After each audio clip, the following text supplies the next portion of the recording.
Hello. Good evening, everyone.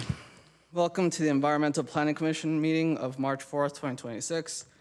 I will call the meeting to order at 7 p.m. For those joining us in Zoom, please note that due to our hybrid environment, audio and video presentations can no longer be shared from the lectern. Requests to show an audio or video presentation during a meeting should be directed to epc@mountainview.gov by 4:30 p.m. on the meeting date. Additionally, due to our hybrid environment, we will no longer have speakers lined up to speak on an item. Anyone wishing to address the EPC in person must complete a yellow speaker card. Please indicate the name you would like to be called by when it is your turn to speak and the item number on which you wish to speak. Please complete one yellow speaker card for each item on which you wish to speak, and then turn them in to the EPC clerk as soon as possible, but no later than the call for public comment on the item you are speaking on. Instructions for addressing the commission virtually may be found on the posted agenda. Now I will ask the EPC clerk to proceed with roll call. Commissioner Subramanian? Here. Commissioner Pham? Here. Commissioner Gutierrez? Commissioner Dempsey? Here. Commissioner Cranston? Here. Vice Chair Donahue? Here. And Chair Nunez. Present. Here. Okay. All commissioners present with the exception of Commissioner Gutierrez, who is absent. Thank you, Mr. Clerk. Okay, we'll move on to item number 3, minutes approval, of which there is none. So we will then proceed to item number 4, oral communications. This portion of the meeting is reserved for persons wishing to address the EPC on any matter not on the agenda. Speakers are allowed to speak on any topic for up to 3 minutes during this section. State law prohibits the commission from acting on non-agenda items. If anyone in attendance would like to provide comments on non-agenda items, please fill out a yellow speaker card and provide it to the EPC clerk. If anyone on Zoom would like to provide a comment on non-agenda items, please click the raise hand button in Zoom or press *9 on your phone. Phone users can mute and unmute themselves with *6. Mr. Clerk, do we have any speakers? There are none in person and none on Zoom. Okay. All right. Seeing as how there are no speakers, we will proceed to item 5, public hearing with 5.1, below market rate housing program zoning code updates, being the agenda item for the night. We will first have a staff presentation, then questions by the EPC, followed by public comment.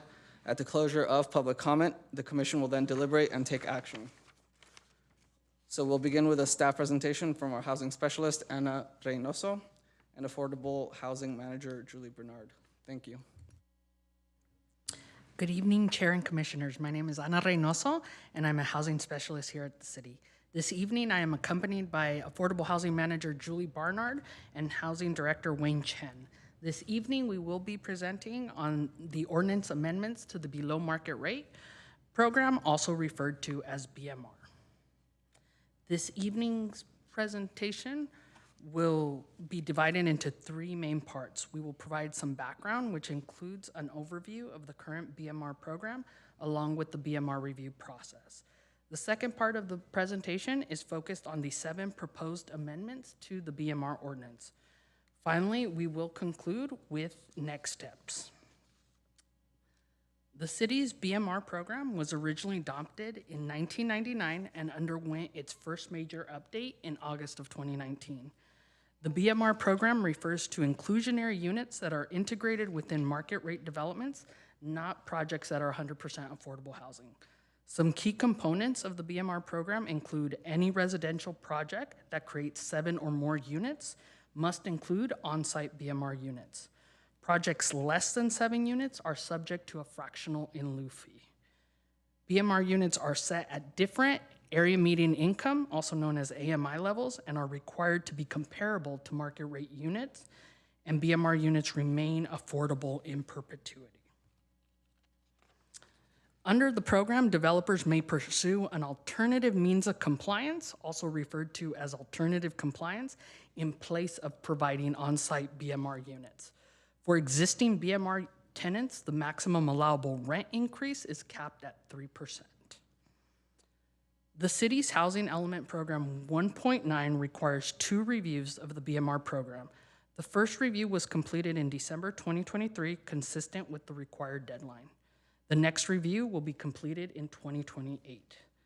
The December 2023 review included the 5 evaluation criteria in the housing element as outlined on the screen. The review concluded that the BMR program is effective in increasing the supply and diversity of affordable housing. Council approved the recommendation to further study specific amendments based on the housing element criteria and bring back recommended amendments for additional discussion prior to the actual ordinance amendments.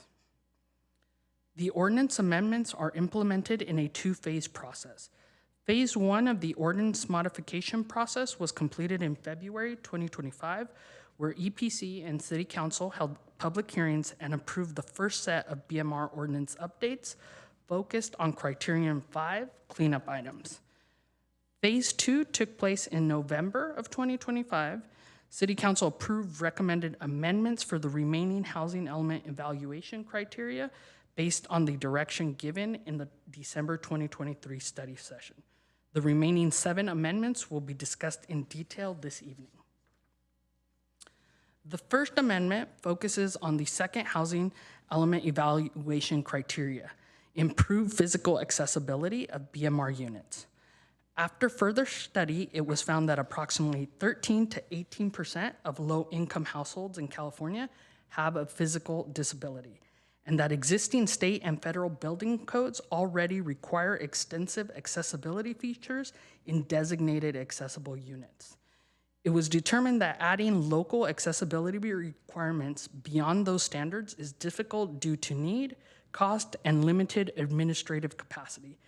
Developers indicated additional features would need to be optional and incentivized, though some developers voluntarily include adaptable units that can be modified later.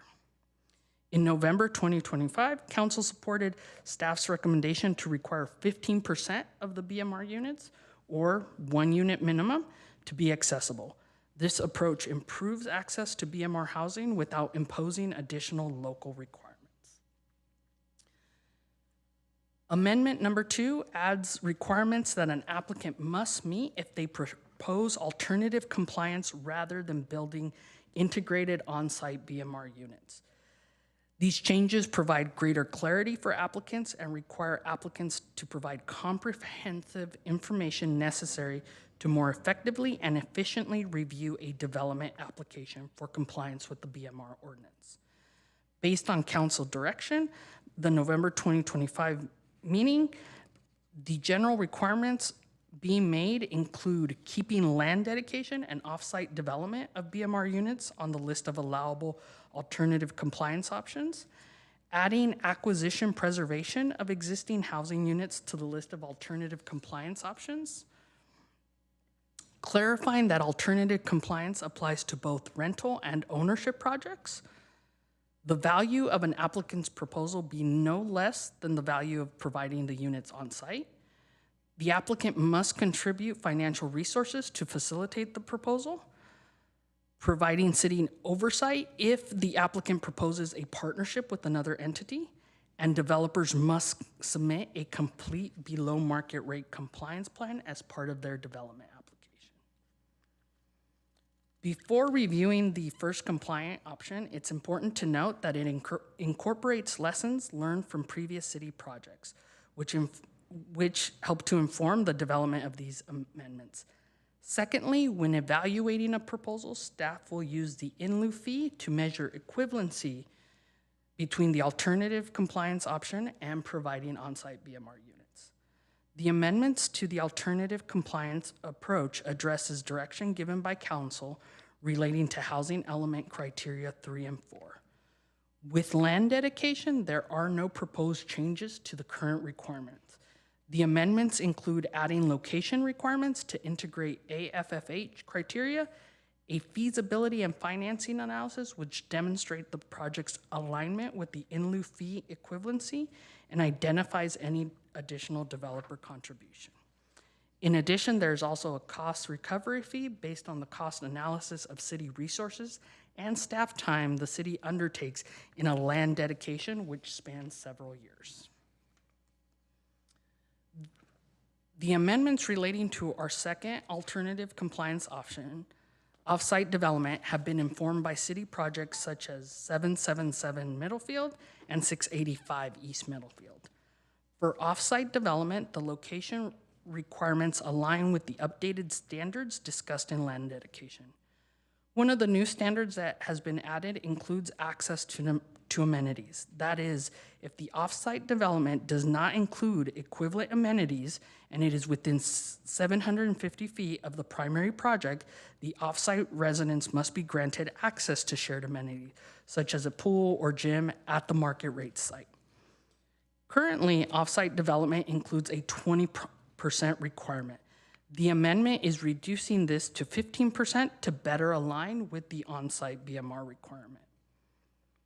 Currently, alternative compliance for off-site development does not include an affordability term. This amendment proposes aligning the term with our current BMR requirement of in perpetuity, except in cases where financing restrictions prevent it. Often projects such as these involve multiple funding sources, each with its own requirements, so the amendment builds in flexibility to work with applicants.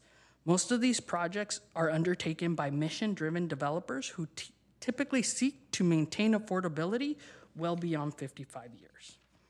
Another new requirement is for the applicant to provide a feasibility and financing analysis. This analysis will give the city assurance that the alternative compliance aligns with the in lieu fee equivalency, clarifies developer financial contribution, and confirms that no additional city funding is required.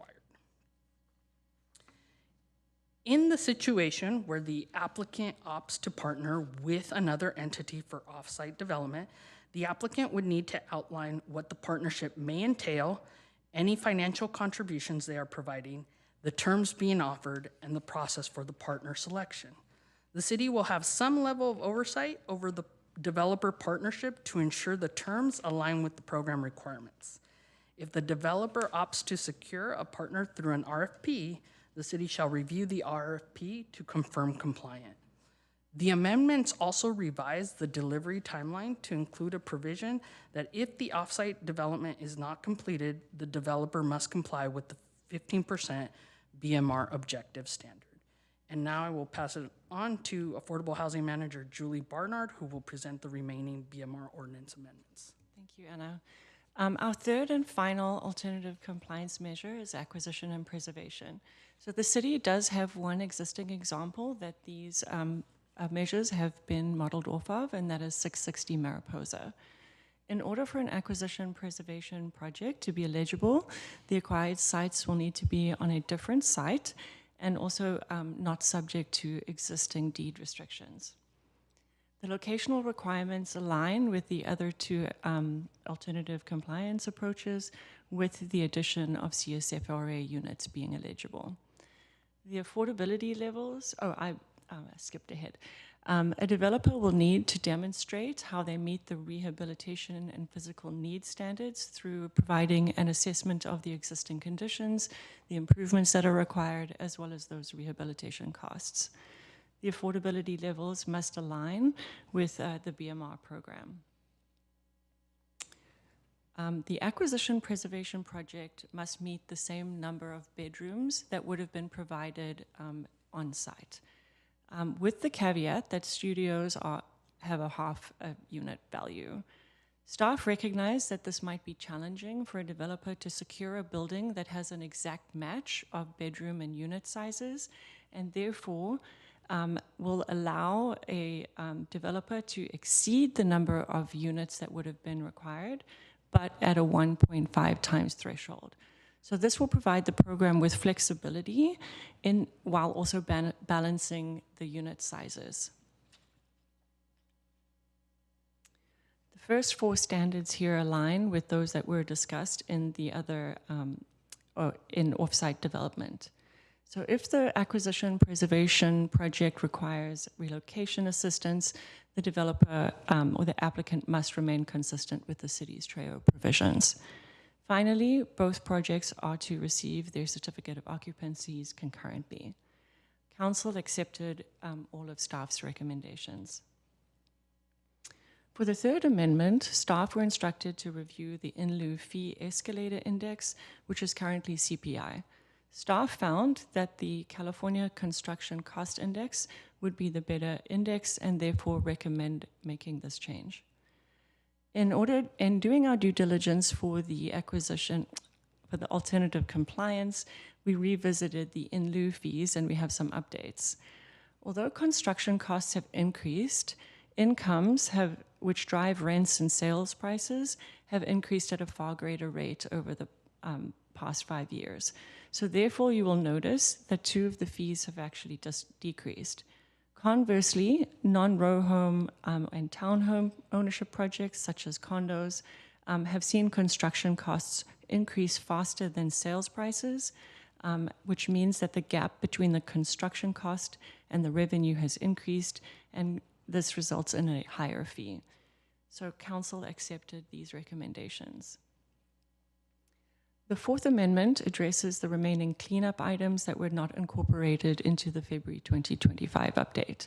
These include clarifying the weighted average for the AMI limits and updating the administering department from CDD to housing. Council has accepted these recommendations.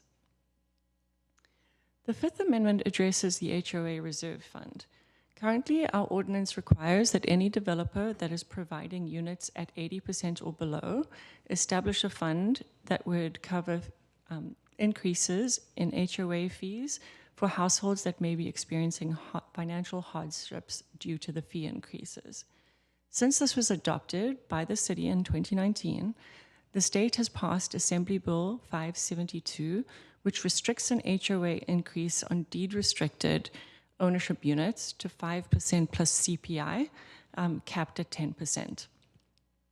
Additionally, staff have received feedback from developers that the HOA Reserve Fund impacts project feasibility for low-income home ownership units. Staff conducted an analysis and have found that AB 572 is generally sufficient to meet the intent of the HOA Reserve Fund, and that the benefits of this fund do not offset project feasibility. So therefore, staff recommend removing the program, and council was supportive of this recommendation. Amendment number 6, a graduated fee reduction.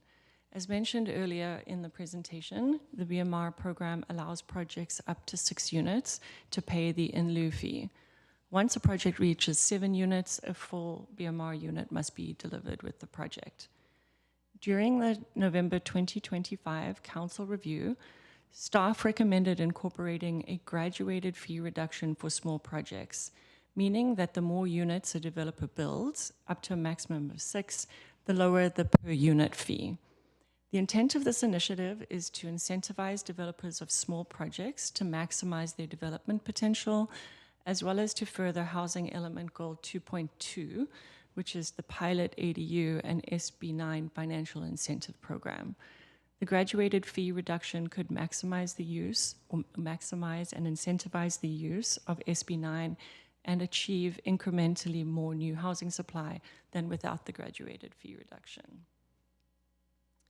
At the November 2025 City Council meeting, Council passed a motion recommending that staff analyze 2 actions.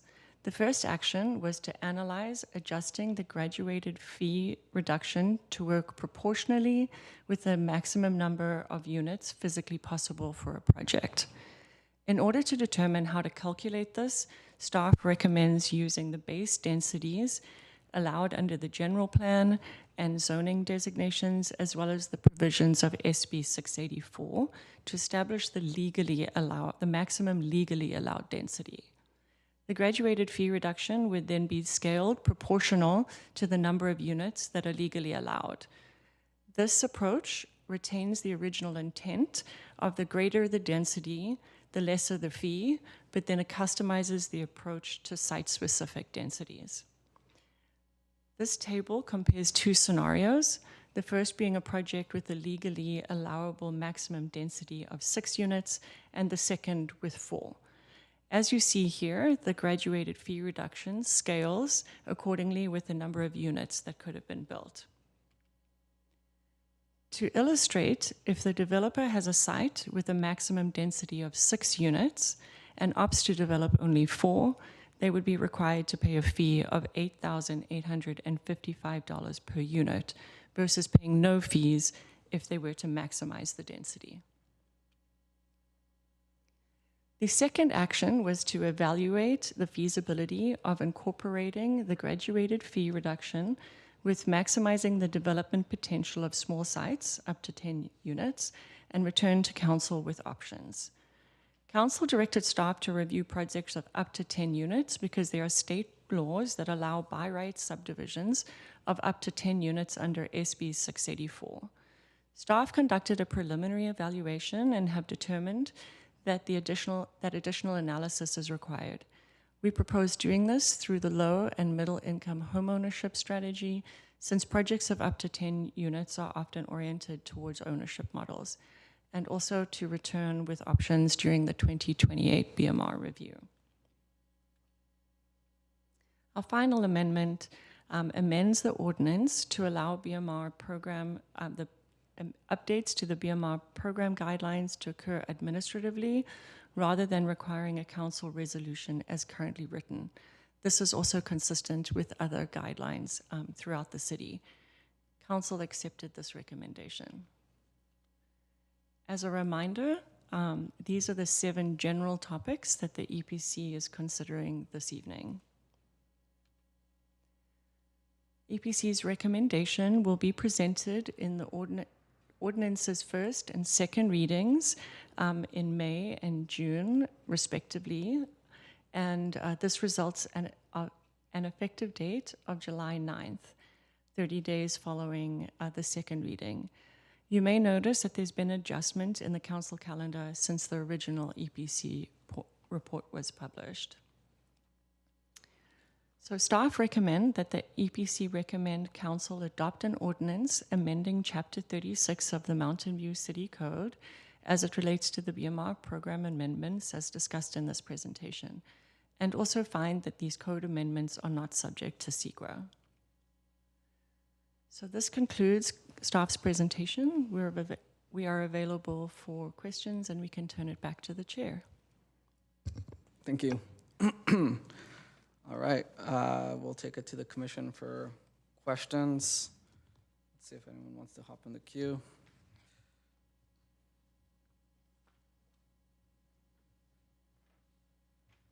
Commissioner Dempsey. Thank you, Chairman Nunez. So, a few questions. And this is getting back to one of my favorite topics, the density bonus law. I'm interested in how that interacts with some of the changes that we're making here. So let me just go through and hit a couple of these amendments, kind of one by one. So under Amendment 1, if I understand it correctly, one of the changes that we're making is that a specified number of the units, or a particular ratio of the units, have to be disabled accessible in a way that regular units are not. Is that correct? Okay. Is that waivable under the density bonus law as a concession? Yes, I believe it would be. Okay. But they would have to use one of their incentives or concessions. So they're usually limited depending on the project's provision of the BMR units, so that we would require that they use one of their incentives and concessions rather than a waiver. Okay, and incentives and concessions are limited by number, and waivers are unlimited? Is that, remind me how it works. Yeah, waivers are unlimited, Okay. and then incentives and concessions are limited based on the number, like the proportion of their density bonus that they're requiring. Okay. It's like a sliding scale. How do you determine what is a waiver and what is a concession? Who decides that? It's a great question. So a waiver, and maybe I can also help the city, ask the city attorney to assist, but a development waiver usually waives the development standards. So put simply, think of something that's like physically possible or impossible to build, versus an incentive and a concession is more like driven by your financing. Okay. Okay, so under Amendment 1, that could be a concession. Yes. It could, okay.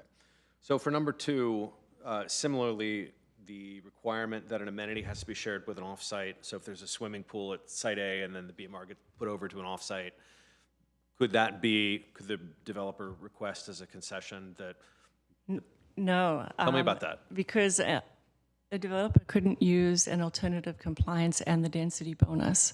They have to be, to provide their density bonus, they have to be providing inclusionary units. The intent of the alternative compliance is that they're not providing the units within the building.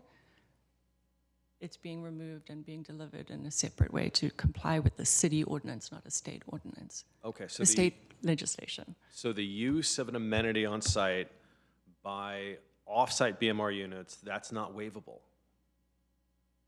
No, not under a density board. Oh, okay, good. All right, that's good news. Yeah.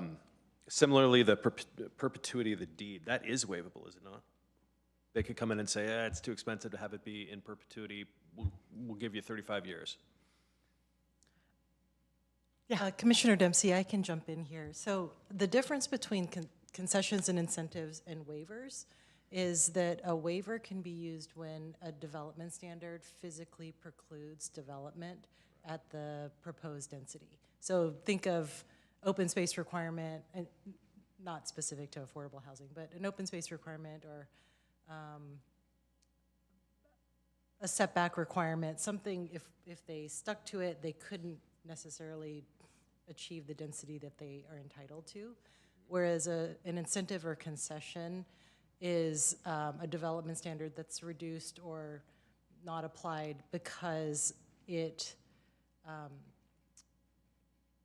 because of financial impacts to the affordable housing that's being provided. So if a developer comes in and, they don't have to show a pro forma, but if they tell the city this requirement has direct financial impacts to our ability to provide affordable housing, then they're entitled to use their concession or incentive to change the development standard as it applies to that project. Okay, and I don't plan to belabor the point. I think it's just important that as we're going through and we're talking about how do we make the BMR ordinance better, I think it's important that we remember that these are increasingly advisory, and that we shouldn't necessarily expect that it'll happen in every case. If we're doing something that we think is good, a developer could easily come through with density bonus law and say, well, that's kind of expensive, I don't want to do it. And then we have to say, okay. And that's just something I think is important to keep in mind as we go and as we take on some of these changes. The second question that I have is not on that. It's actually related to the last recommendation, the one that staff does not recommend we take, and it's switching in the switching code. It's the place that we were talking about putting it, I think, in Treo. Chapter 46. Yes, changing the chapters. Mm-hmm. The thing I was surprised by is there is no discussion really whatsoever as to why we don't think it's a good idea. That we say it could expose the city to potential challenges that would not arise if the BMR program remained in Chapter 36. There was no discussion in the memo that I recall. There was no discussion in the staff proposal. I just kind of want to nerd out a little bit on why we think that's not a good idea. Good evening, Commissioners. Wayne Chen, Housing Director. So we did conduct some analysis. We consulted with City Attorney's Office, and it was more of a sort of a risk prevention measure. There's not a lot of examples of this where a city has moved it out or kept their BMR ordinance outside of the zoning code. Most cities have it within the zoning code. And it was more of a, if we moved it outside of the zoning code, would it expose the city to challenges to say we couldn't implement the provisions? And so it was more along those lines. It wasn't too much more detailed than that. But part of the reason of moving it out into Chapter 46 was perhaps making it easy for developers to find all the relevant housing codes, but we can certainly achieve that by just pointing them to Chapter 36 and Chapter 46. So that's primarily the reason to rather not expose us to a potential issue rather than move it for sort of streamlining and consolidation purposes. Okay, so the intent originally was make it a little bit easier to navigate, but to the extent that it would raise a technical the potential for technical legal challenge because it got moved out of one chapter and into another, the risk wasn't worth the benefit. Correct. Okay, good enough for me. Thank you, Chairman. Thank you, Commissioner Dempsey, Vice Chair Donahue. Actually, multiple of my questions were just asked. So, but I do wonder, the accessible units, are they only available to people with physical disabilities, or are they generally available to everyone? Oh, that's a great question. I think usually they would be, it would depend on the applicant pool, and it also depends on, it's not an exact science. It is sometimes hard to align like a reasonable accommodation. Right, Anna, you're going to have to help me with this one. Anna's our expert at things like this. But they would be available to an interest list with a preference for those who have a need for the fully accessible I mean, units. sometimes, like if I go to a hotel, the last unit to be rented is the last room available is the accessible unit. But yeah, okay, I think I understand. That makes sense. Another question is this affordability being required in perpetuity unless a funding source requires otherwise, right? It's a requirement, not a funding source says it only needs to be accessible for 55 years to get this funding, but if somebody that's a floor, not a ceiling, and the city would require the ceiling, right? Right. So tax credits for at the federal level, I think, are about 30 years, with the state level being a minimum of 55. We obviously don't want to stand in the way of any. Well, it's not the tax credits necessarily themselves. It's the investors and the finances on the other side of those tax credits that may have different regulations. So our preference would be in perpetuity, but we wouldn't want to prohibit any developer from securing their financing. So we would just align with that, knowing that 55 years is always going to be the floor.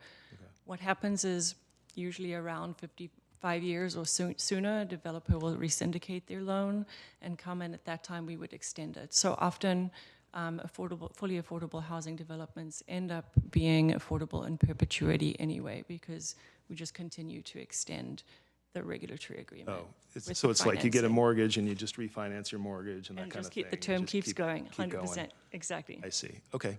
Okay, that's all I have. Thanks. Mm-hmm. Thank you. Commissioner Pham. I had a few questions. First question had to do with the alternative compliance measures. The ones that were listed to me are very different from each other. So land dedication, offsite development, and acquisition and preservation of existing housing units.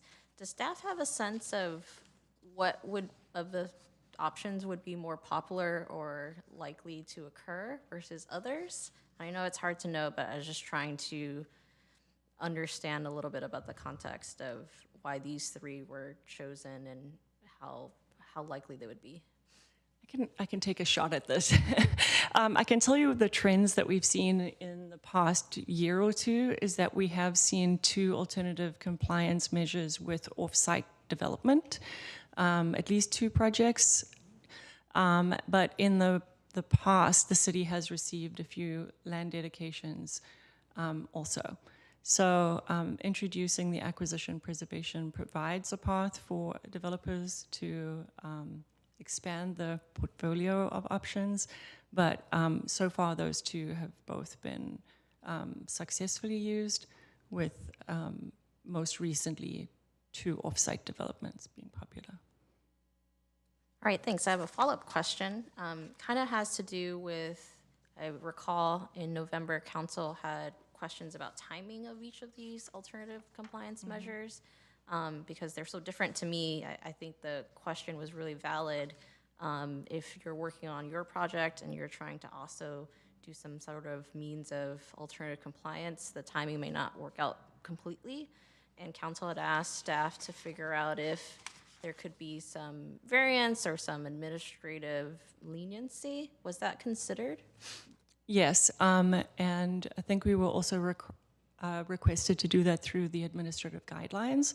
So that will occur through the administrative guidelines, and we agree as staff, we wouldn't want to prohibit a good player or a developer that's showing good faith progress in their project.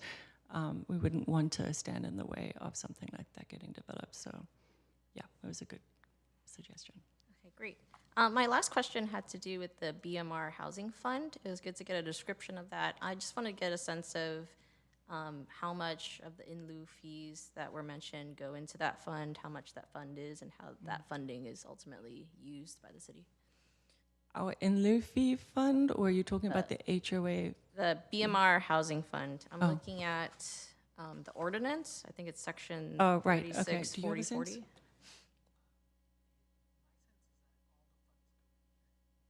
Wait, are you asking about our fund balances or just like our general cash flow? Or like, Kind of both, just to get an idea of how much has gone into this fund over the years from the in lieu fees, and then how. do we have the information on hand? Okay, if you'll give us a minute. We'll take a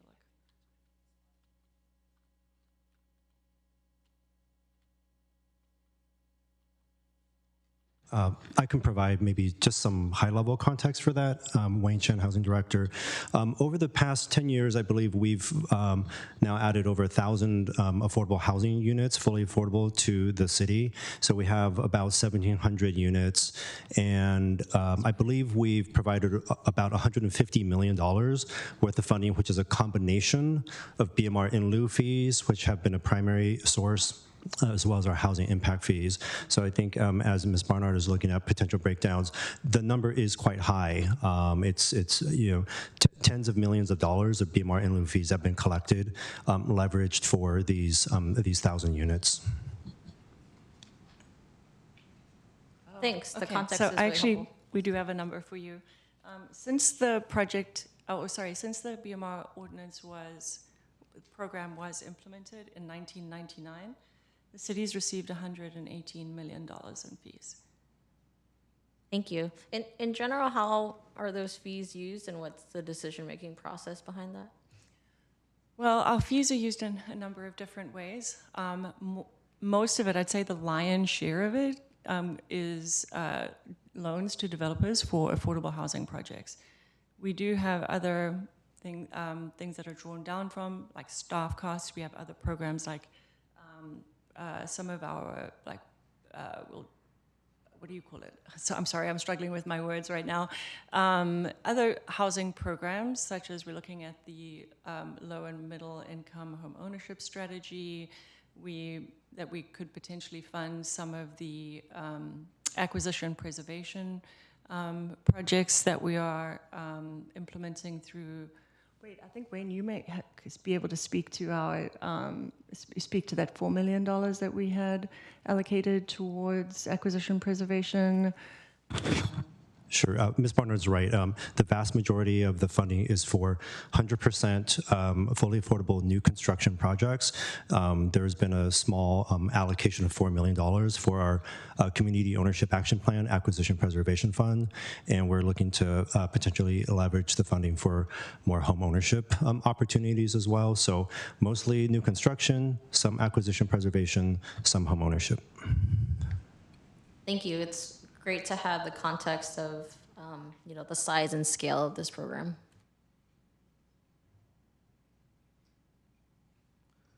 All right, thanks, Commissioner Pham. Commissioner Subramanian. Thank you, Chair. Thank you to my colleagues for asking some of the questions. Certainly helped to clarify it. I understand that at the directive of the council, the intent is to remove the in lieu fees going forward and to replace it with these other alternate compliance methodologies. So it's actually interesting to hear about the context of how much in lieu fees has been drawn in over the years. And per my understanding, I understand that in combination with the impact fees that are drawn in, go to serve the city's sources of providing gap financing for many affordable housing projects.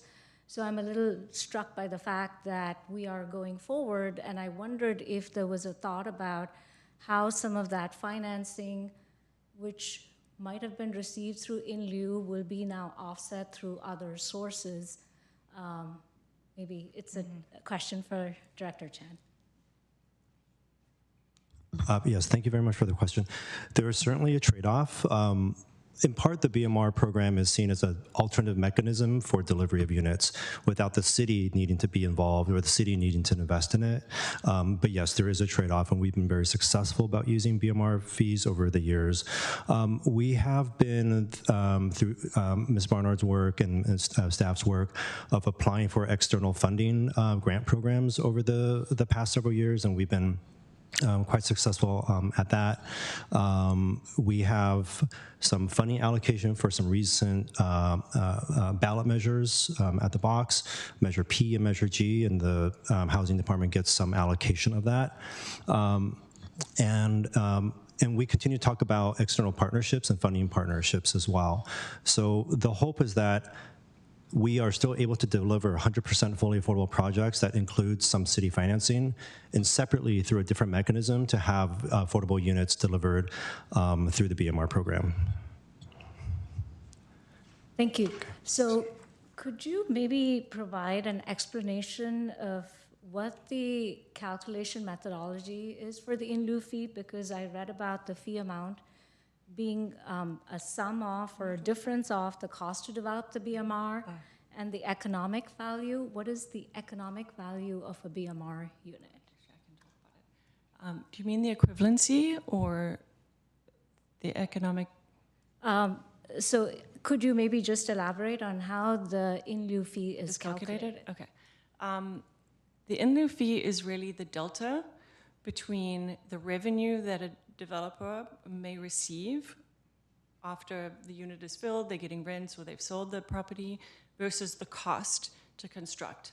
So let's say hypothetically the cost is $500 per square foot, and that would equate to hypothetically $100 in revenue. The fee would be $400. So it's the delta between the revenue they would get and the cost. So the purpose of that is to assume that a developer is made whole, that the fee itself isn't going to incentivize or disincentivize them from providing the units on site.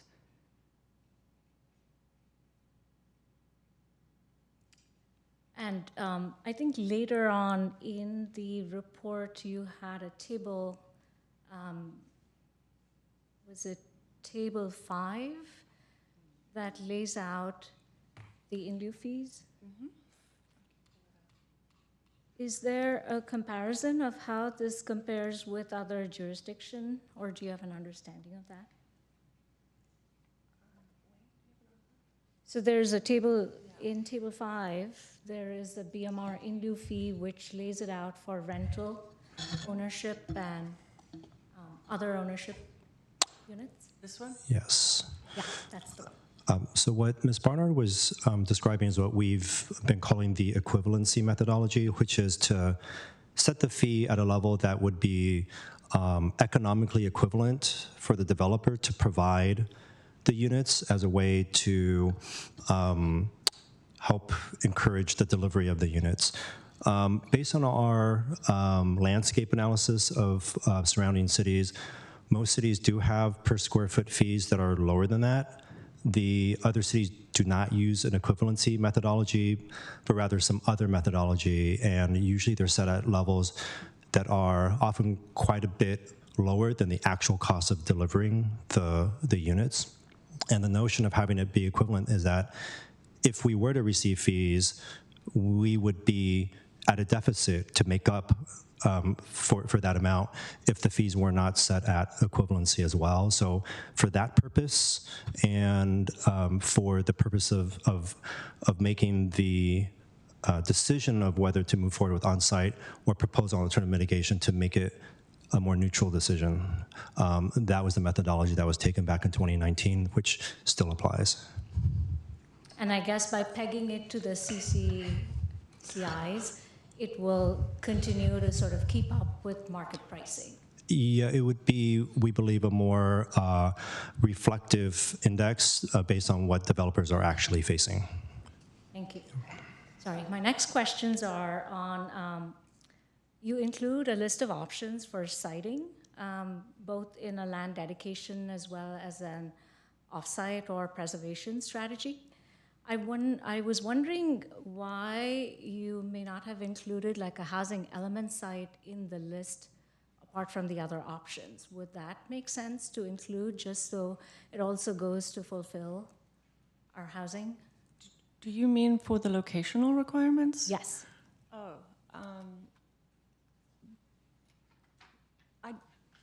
they may already be included in the general high opportunity areas, and I can bring that up and you'll see.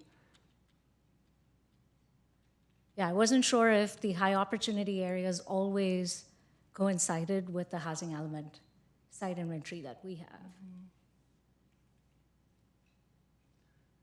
So I'm not exactly sure where all the housing element opportunity areas are, but I did want to show you the slide that reflects the HCD opportunity areas, high and highest resource areas, which is essentially most of this, almost all of the city, apart from maybe one little parcel there. So really our AFFH requirements are very easily met. Yeah, that's helpful to know. Yeah. So under land dedication, can you explain what happens to a dedicated parcel? Does the city take control of it and maintain it over time? And is the cost of the maintenance then calculated in that sort of financing that the developer provides? And for what period of time is that envisioned? Right. Excellent question. So the land would be conveyed at some point in time that we would establish through the compliance plan. It's conveyed to the city. Depending on the parcel, I'm not entirely sure about what that maintenance might look like, but if a developer opts to give a land dedication, they also need to provide the city with the fee, which currently is about $950,000, which covers the cost of the RFP process, the developer selection, the entitlement, how long we anticipate it takes them to get financing, all the way through construction. So currently, as it stands, we would receive a fee. The city takes title to the land while we secure a developer partner. I was wondering if it might make sense to have an option to do a conveyance to a community land trust, which will also sort of help maintain the perpetuity of the affordability and maybe reduce some of like the carrying costs for the land. So I think what you are referring to would closely rather mirror an off-site development rather than a land dedication to the city. So that's a possibility through the other alternative compliance measures to partner with a community land trust or another entity that could then build it and maintain it like you're mentioning. Okay, and next question. Under the preservation option, what exactly is meant by CFO or like for an existing property that you're trying to preserve? That would be your certificate of occupancy. So that's really the end of the improvements. So tenants would move out, the improvements on site would occur, and once our building department goes in and says, great, everything's good, that's your certificate of occupancy, and tenants can move back in. So the reason I asked that question is I've seen opportunities where perhaps buildings are in a state of being able to be occupiable right away with the idea of going after financing sources that might be available in the future and having a phased improvement program to update the occupancy. So I was wondering if there was consideration for a more nuanced strategy such as that to be applicable without it being a day one rehabilitation and improvement that needs to be done to an acquired property. I think I understand what you're saying. I think that would be something we would need to work with the applicant through their proposal, through the compliance plan. We would want to make sure that they've gotten to a stage of completion within their project that we feel like they've satisfied their requirements, or they're working in good faith to satisfy those requirements. But similarly with the, as I mentioned earlier and as we discussed, that we would want to not stand in their way of project completion, but also make sure that it's getting complete. But we would work with them through their entitlement process on items as such. So it's something that can be sort of described in the administrative guidelines, I think so. which Commissioner Pham touched on earlier in terms of the time period. Okay.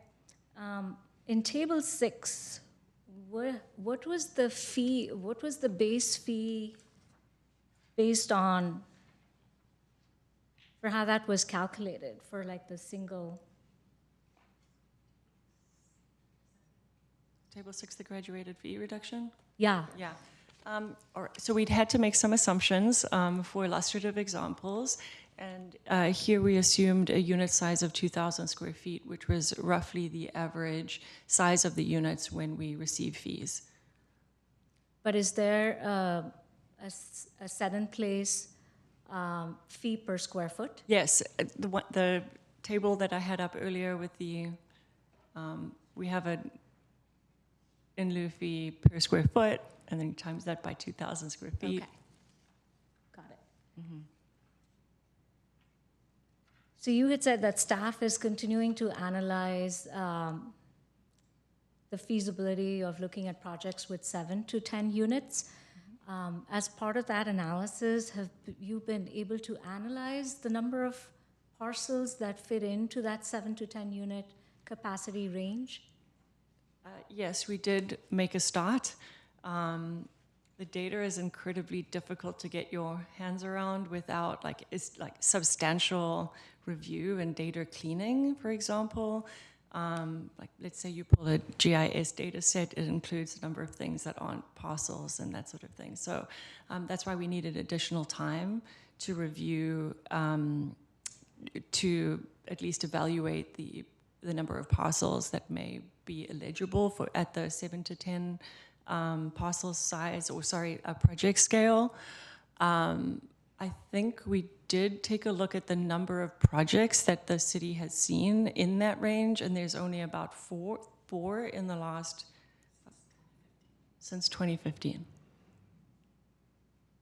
Okay, well, I think it'd be helpful to have that data just so we could sort of also put in place the guidelines to address those sites quickly. Yeah. Those were all my questions. Thank you. Thank you. Commissioner Cranston. Okay. First one wasn't a question before. Did you say that under the land dedication and offsite, the base project would not be eligible for density bonus? Yes. The purpose of the alternative compliance is if a developer does not want to provide the BMR units integrated into their market rate project, they can utilize the alternative compliance. So you wouldn't be doing both. You wouldn't have a density bonus and a alternative compliance measure at the same time. So the hypotheticals that my colleague mentioned about these things going away wouldn't apply in those kind of situations because they wouldn't be density bonus eligible anyway. Correct. Okay, that's interesting. Can you put the high resource thing back up there? I felt that was you should include that in the documentation you provide to council, because I felt like it was a big gap as I was looking at this. So one of my questions was, I kind of got the south of El Camino as the AFFH, but is there any place that's not AFFH that's not high resource area? The reason I asked is it felt like it was adding something into the criteria that was basically a double count. And I kind of questioned something that specific, including in there. So was the inclusion of south of El Camino specifically said, okay, because of the AFFH, we have to do that? And then we said that in the housing element? It looks like everything south of El Camino is in the highest or high, except whatever that park is, I don't know where, the little blue spot. I can provide just a little bit of context too. That south of El Camino is part of another housing element program. I believe housing element program 2.6, which is related to affirmatively furthering fair housing. And one of the goals or objectives under that separate housing element program is to facilitate affordable housing developments south of El Camino. So we thought this was a good opportunity to specifically connect that separate program opportunity to the alternative mitigations, locational options there. And so, yeah, I think the HCD opportunity area is broader. It has, it does cover a lot of the areas, and then pulling in south of El Camino was specific to another housing element program. Okay. And the inclusion of the El Camino Precise Plan? Why was that? Yeah, that was as we were evaluating that separate program and in coordination with our planning colleagues, that south of El Camino and El Camino Real Precise Plan is a really key transit corridor, and we thought it would be opportune to include south of El Camino and El Camino as part of opportunity areas for folks, especially as we're looking to do more sustainable transit-oriented development. So El Camino And if I may add, the housing element program says south of El Camino, so a portion of El Camino Real Precise Plan does include the southern portion of the city below El Camino Real itself. But El Camino Precise Plan was there more for the transit component of it? Is that what you're saying? I'm sorry, could you repeat that question? So the inclusion of the El Camino Precise Plan was because of the fact that it's a more heavily utilized transit corridor? It touches on part of actual south of El Camino, but then on the north side of El Camino is also part of the Precise Plan, and that one was probably more along the lines of this is a really resourced area because of the amenities and the transit infrastructure. Okay. So don't get me wrong, I like the high resource area. It felt I didn't go back into the whole housing element, but it felt like, damn, this covers pretty much everything. Why is this other stuff here? Was kind of my reaction, and without a map to look at, it was kind of hard to do that. So I really recommend you include this in the council report, because they may have the same question on it. The next question, so when you do something that has a partner, does the city have a veto over the partner that's chosen? No. We have the ability, if they issue an RFP, to review the RFP, but we have no authority to prevent a partnership at the end of the day. Is that a legal issue, the city attorney? Part of my question is, I am familiar with projects up in San Francisco as well, and there are below market rate housing developers who are basically crooks, okay, and have eventually been banned from things by the city of San Francisco. And it would be, I wouldn't want to have somebody come in and bring in a partner that we look at and says, well, these people are crooks, so we don't want them. It seems odd to me that we wouldn't have some ability to say, well, you know what, we're not approving them as a partner. I think I would defer to the city attorney. I think we have,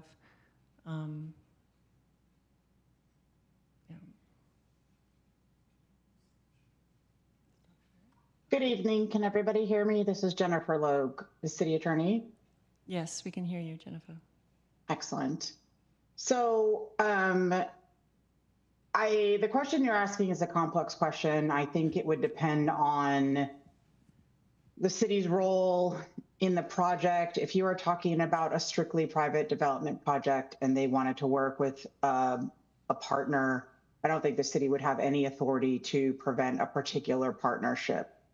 If the city was providing some sort of funding for it, if it was affordable, 100% affordable housing or something like that, the city obviously has more of a role in that kind of development project. But if we're talking about a strictly private development project, I'm not aware of any authority the city would have to prevent a particular partnership. Okay, clarifying question. So if this is moved, so the move to make this administrative is not changing regulations. This is, I thought this is something that we would still ultimately have to approve. So there is a discretionary component of this the city is taking on by allowing the off-site compliance option that we would be able to review. And so we could choose not to approve that option if they bring in somebody that doesn't look like they're going to be a good partner, wouldn't we? Because we're granting this as an alternative, and that we can just say, no, we're not going to accept this alternative. Couldn't we? Yes, I believe the city has the discretion to reject the alternative compliance proposal. But that's not, I mean, I guess the question was, can we reject their proposed partnership? I think yes, the city could reject the alternative compliance proposal if we didn't like the partnership, I suppose. But that's sort of an end run around the question.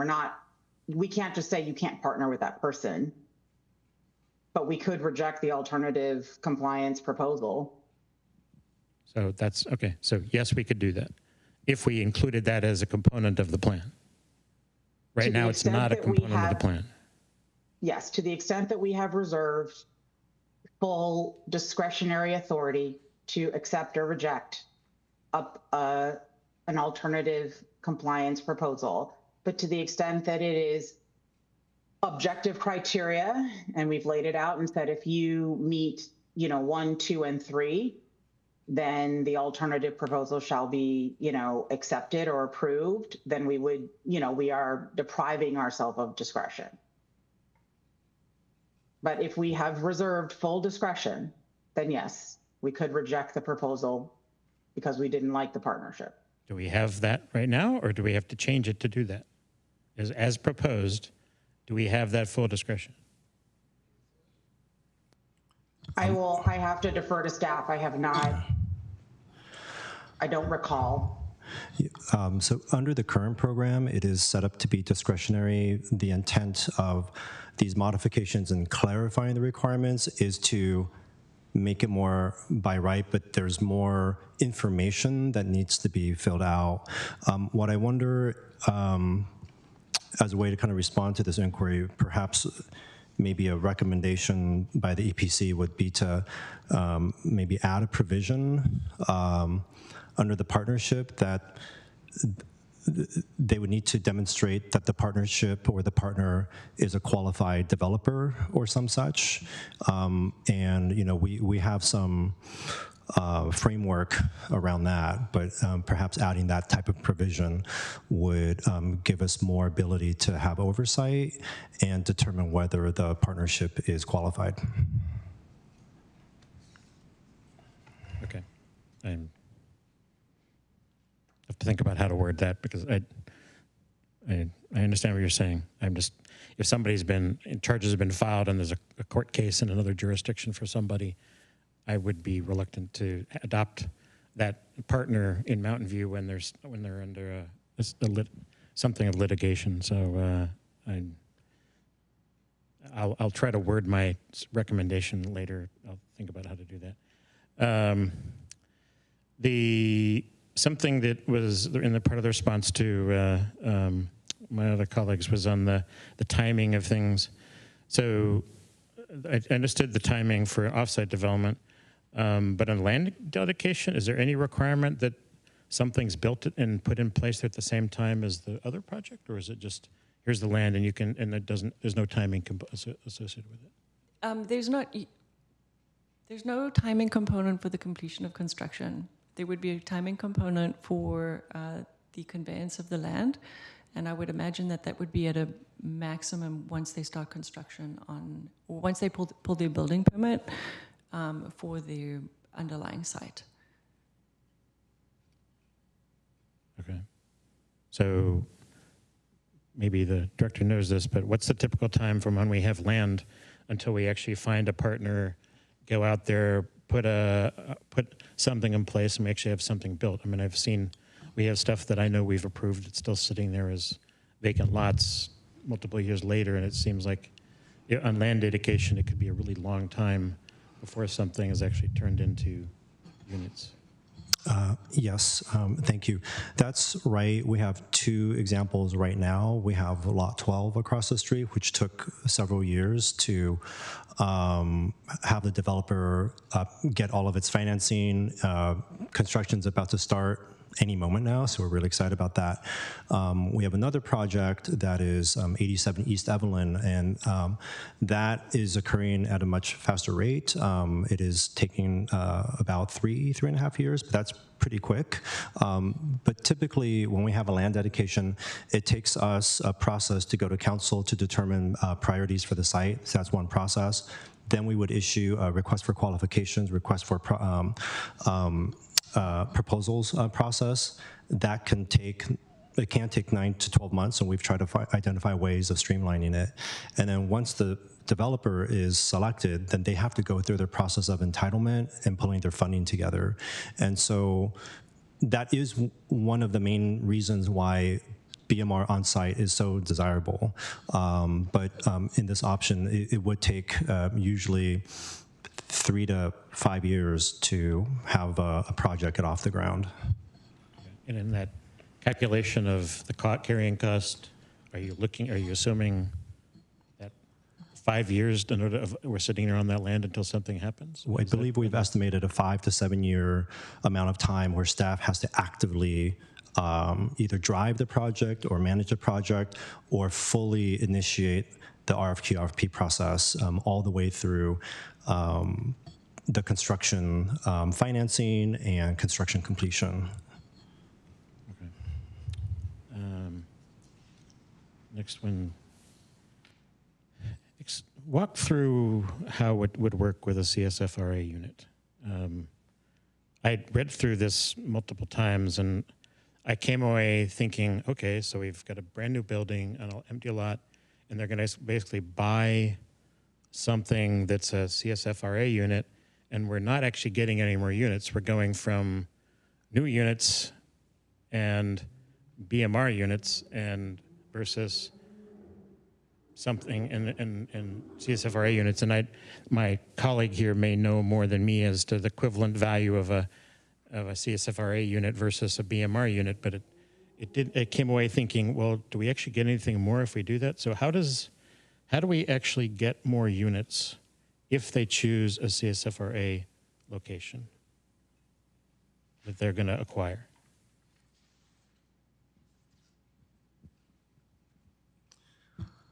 Yes, so I think council is interested in adding this third option because of the success of 660 Mariposa. That was delivered by Prometheus in satisfaction of their BMR requirements at the Tillery, which was on Villa Street. I think the other interest that the council had was separately, we have a tenant displacement response strategy, which has an acquisition preservation component. So there was an overlap of goals as well to, first, there was a 660 Mariposa project, and second, there's an overall acquisition preservation desire to preserve and not have existing naturally affordable housing get lost. And so part of the modification of the alternative compliance is that we couldn't necessarily require a greater benefit, but the benefit needs to be no less than the on-site units. So if a developer acquired a building that maybe provided more units just because that was maybe a building that was available at the time, that might be one way, and it made sense for the developer to pencil that project. But otherwise, we wouldn't require, say, more acquisition preservation units than would have been required on site for the BMR units, but it couldn't be less. There is a requirement to have the developer do a physical needs assessment, make appropriate upgrades as needed. So that will help at least bring various amenities and features of the units to modernize it, and making them as desirable as possible, and kind of close the gap between a new unit versus a renovated unit. I'm familiar with, I was involved in the original proposal on that, the Prometheus project. I thought the lot was basically almost ready to be condemned, that it had substantial violations, and it was, they either needed to tear it down and rebuild it or something. So it was, quite frankly, it may have been classified as a CSFRA unit, but my recollection was that it was basically not valuable at all as it was. The 660 Mariposa project. We had toured the site. You know, it was an older building. That part is true, but there were tenants already living, and it remained an ongoing concern, an ongoing operating project. There was some temporary tenant relocation to make some extensive modifications and bring everything up to speed. But I don't recall anything about the project, that CSFRA building having sort of habitability issues. There were tenants there, and now all the units have been modernized. And in fact, in this particular situation, it was originally 48 units. They did convert, I think, like the sauna room and another room, and added 2 units to make it 50 units on site. So they did actually add and create 2 additional units. So I guess the short version of the answer to the question is, if they take that approach, we may actually get no more units if you view CSFRA units and BMR units as equivalent. And I'll defer to my colleague on that. But we could end up with nothing more than what we have right now if we treat those as the same. Yeah, it doesn't add to the overall city's housing stock, probably. It converts a portion of unrestricted housing to restricted housing, and then it's preserving those units so they don't get lost. Those are probably some of the main public policy goals for adding this to the list of menu options. Okay, that's my questions.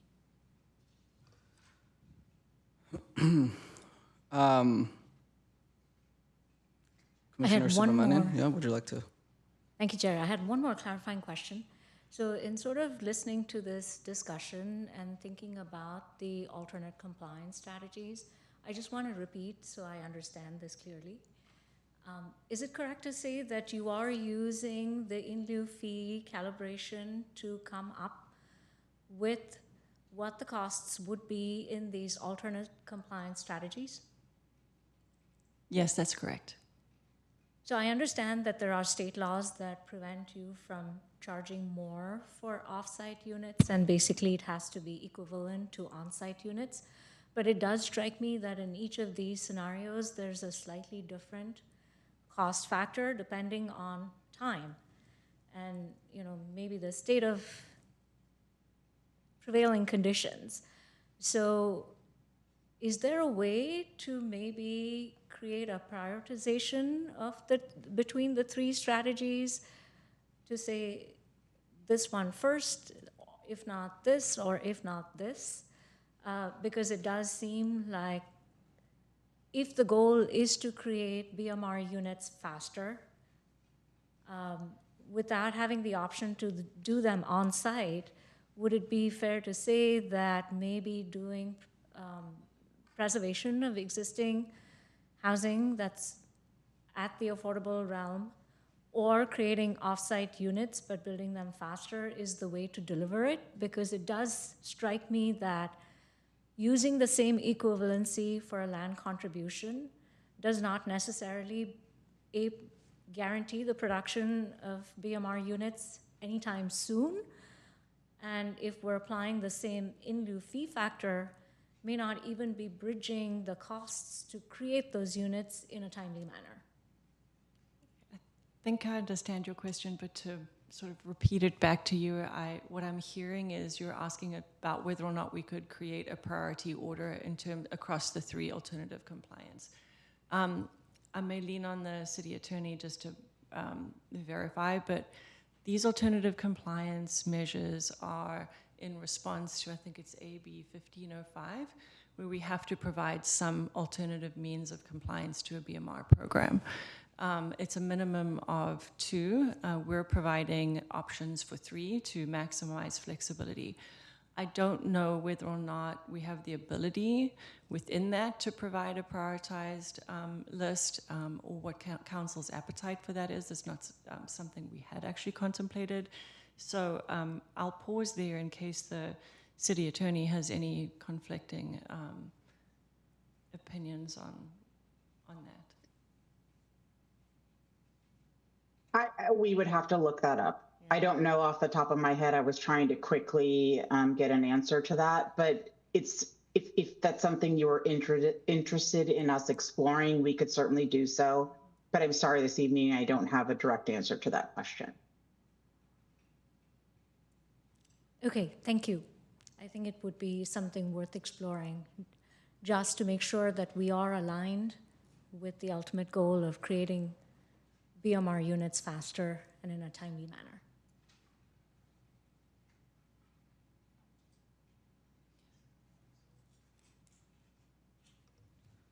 All right, I have a few questions. I'll try to ask the simpler ones or the more direct ones first. Without needing to hear too much, unless staff feels like there's a need for it. I guess I'm just curious to what extent, if it's either just yes or no, great. But to what extent, when these changes were being looked at, were we just kind of checking with the trail, making sure it was like compatible and no kind of like inconsistencies? I'm sure that's part of the process. I just want to make sure if that's the case, just to get assurance. Right, like there's elements of like TRAO and BMR are both policies meant to address and support low, moderate income residencies in our city. So given that like there's a relationship there, I guess I'm just curious to what extent staff explored that relationship as part of this. Maybe it's a more abstract question than I expected, but I'd definitely like to. Well, I think the biggest overlap when it comes to the TRAO and the BMR program relates to the acquisition preservation alternative compliance. If there are existing tenants that need to be relocated, they would need to comply with our TRAO. So for example, in a scenario where a developer says, yeah, we're going to do a total preservation of residencies and rehabilitation for some other derelict building or what have you, is there a mechanism, like for example, right? So you can imagine other similar scenarios, but related. Is there some mechanism where, for example, the city is checking to make sure that as part of that process, those active residents are in fact being, for example, given temporary housing, that they are, it's being done so within a reasonable distance, right? Like, is there some kind of like effectuating relationship between the two that was assessed just to make sure that both kind of hold up? Yes, we did do some analysis, and then in Table 4, there's a reference to relocation assistance and first right to return, and it references needing to be consistent with the TRAO. Thank you very much. I appreciate that.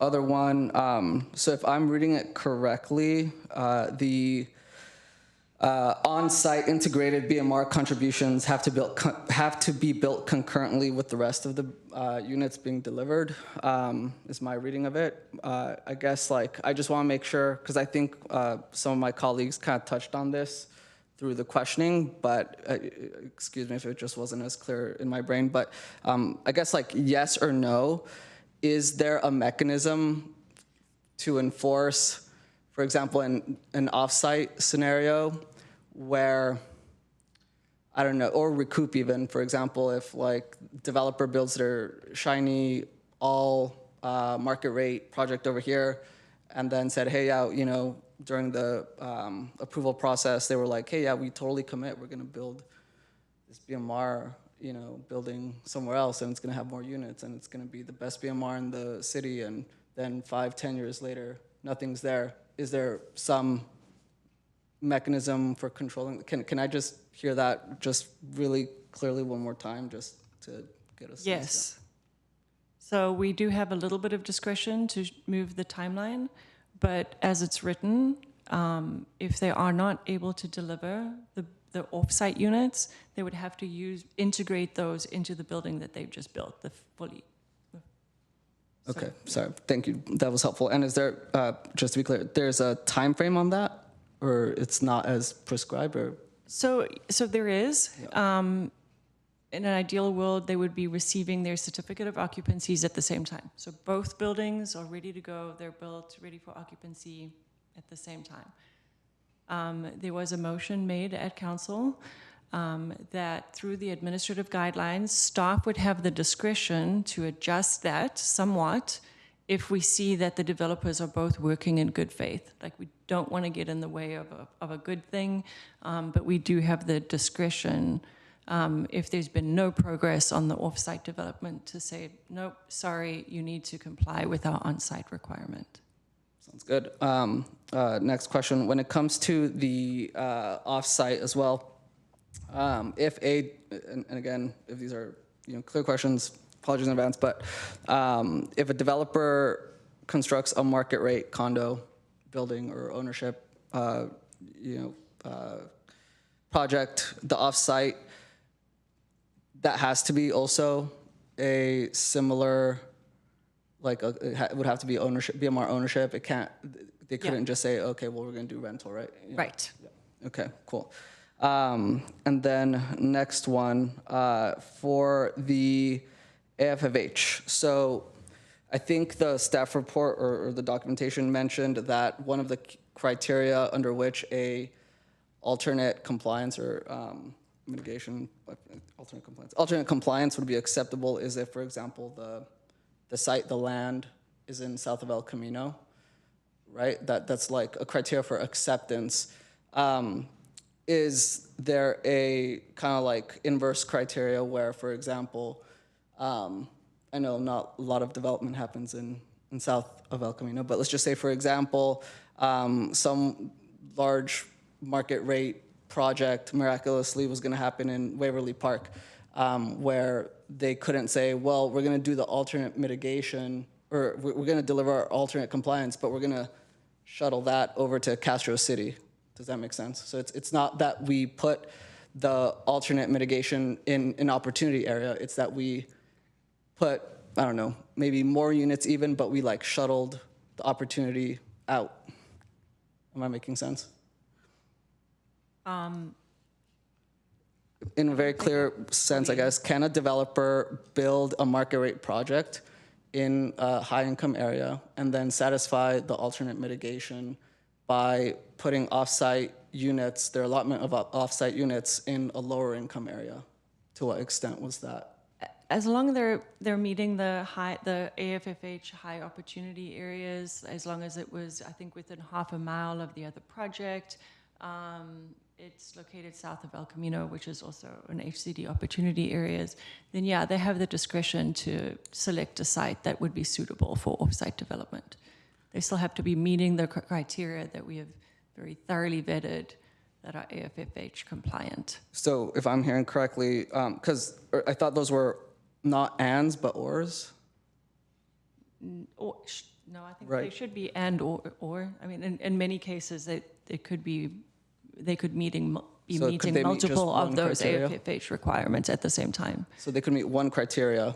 And that would be satisfy. enough. So then I guess that's kind of what I'm trying to get a sense of, like,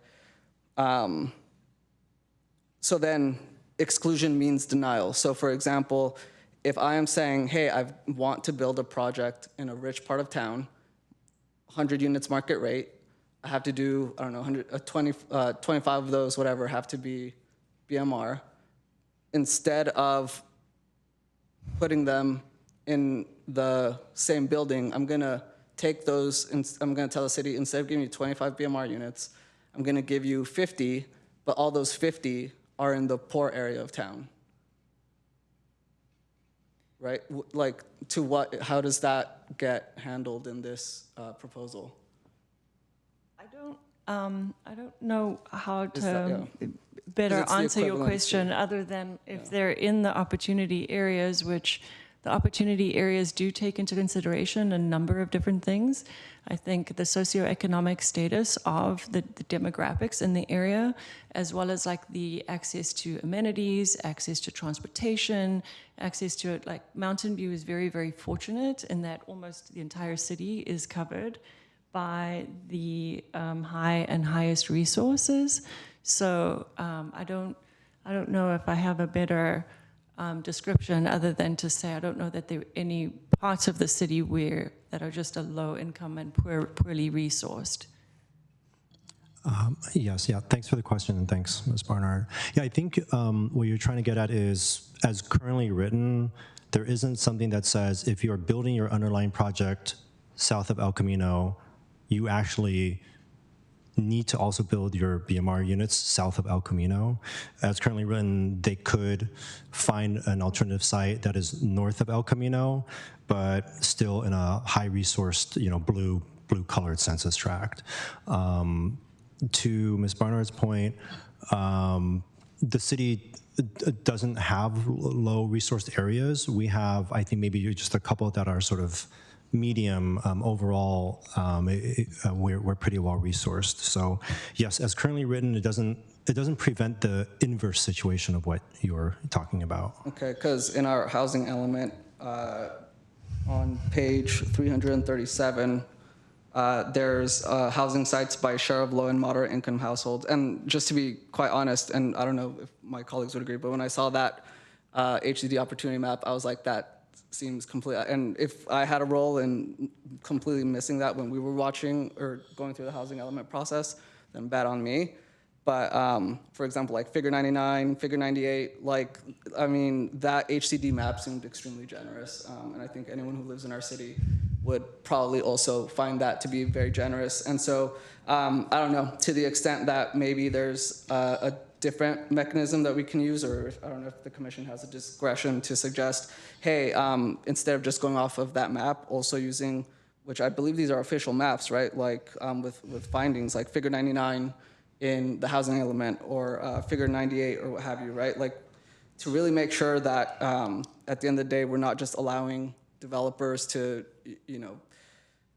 meet in alternate compliance by just like exacerbating segregation is really the goal, right? Because we also have the AFFH as a requirement. And so, yeah, yeah. So I guess that does answer the question, which is right now, no, or yes, but it would rely on that HCD map of opportunity areas. So, okay, cool.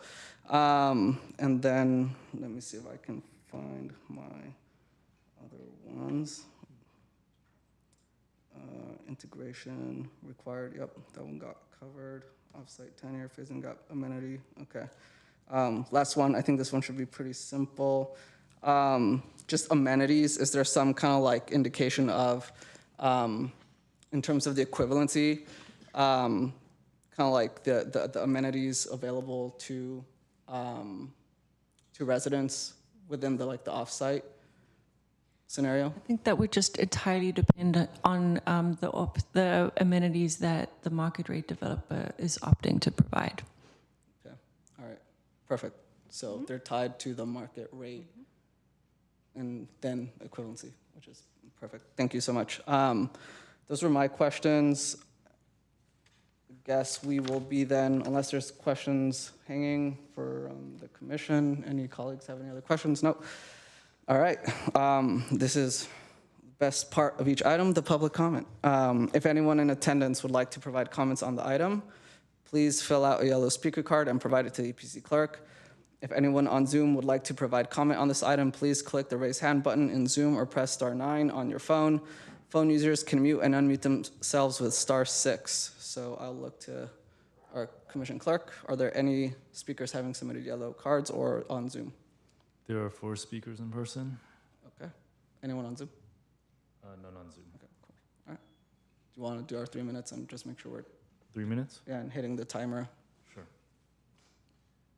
First speaker will be Benjamin Tinkleberg. Hi there.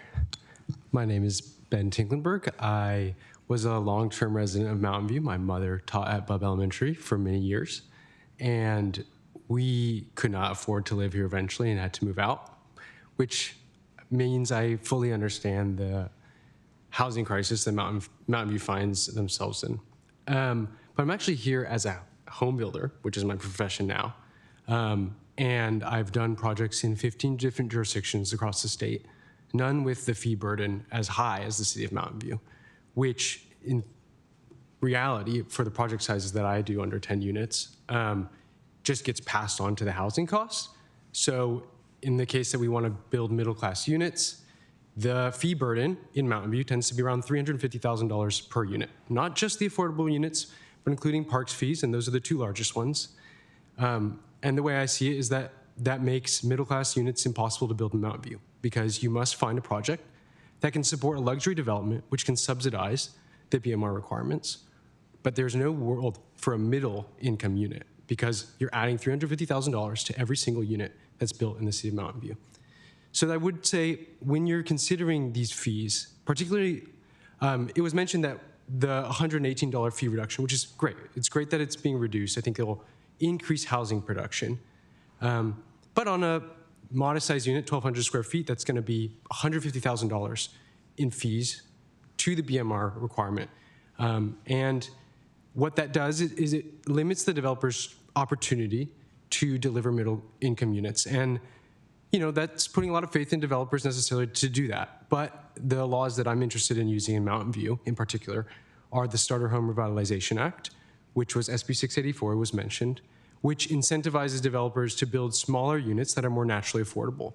And when you add on the fee burden in Mountain View, those projects still become something where you have to build a luxury unit and then a smaller BMR unit to somehow make that work. And I've looked at lots of sites. I really do want to build here, but I've not found a way to make it work because the fees here are much higher than everywhere else. And I understand that there's an equivalency to delivering the unit, but I would urge you to understand that these fees cause units not to be produced. And so there is like a hidden number of units that were never produced in Mountain View, exacerbating housing by lowering supply because they never happened, because the fees were so high in this city. And so when evaluating fees in general, I would urge you to look at positive ways to increase BMR production. Like my background, no one in my family owns housing. I'm not a very rich developer. So we would love the affordable units, but we would want them to become financially viable so that we can create a lot more of them through positive, not negative mechanisms. Thank you so much. I really appreciate your comment. The commission does too. Next speaker, please, Mr. Clerk. Next speaker is Tom Tran.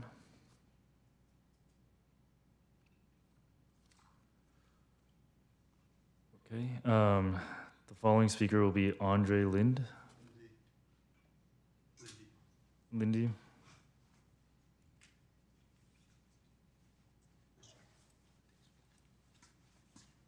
So just to go off what the previous person said, you can't build here. You look at San Jose, Mayor Matt Mahan asked Sorry how to many interrupt you. I'm very sorry. Can we get the timer to go, please? Thank you. Mayor Matt Mahan asked how many people or how many builders units were produced when they had that requirement there, and 0 were built. And why? Because they're not affordable. Builders go in and they look at and they say, can I make money here? No, I can't, so I'm not going to build here. So then what happens? People like me that want to come and move to Mountain View, they look for townhouses, they look for houses. I went and looked at a house the other day. It was a teardown. You could not live in it. There were water stains in the roofs. There were holes in the foundation. How much did that cost? $1.8 million. Who's going to pay $1.8 million to live in a house you can't live in? Okay, then let's look at townhouses. There are 3 townhouses that are about $1 million. And those are 2-bedroom, 2 baths.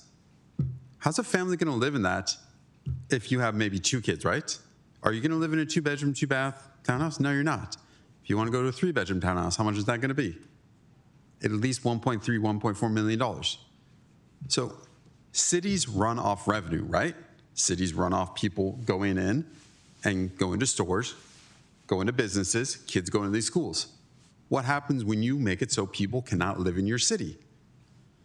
People don't pay revenue. People don't pay taxes.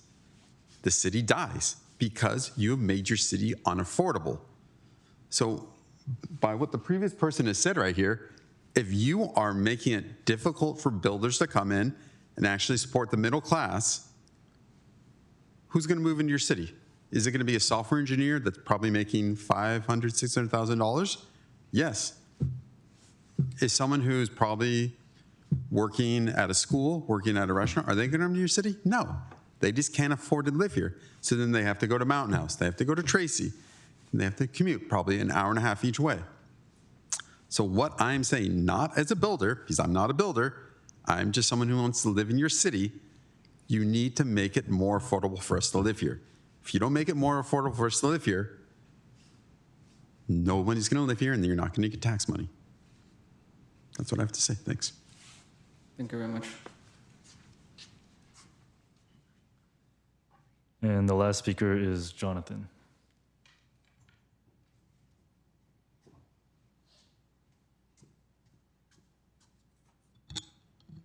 Good evening, everyone. Thank you for the opportunity to speak. My name is Jonathan. I'm here speaking on the perspective of a small-scale developer who builds in Silicon Valley, and also looking at opportunities to build here in Mountain View. We do believe there are a lot of great opportunities to build small-scale infill housing here, but also do have concerns over some of the policy and the language in the BMR housing ordinance.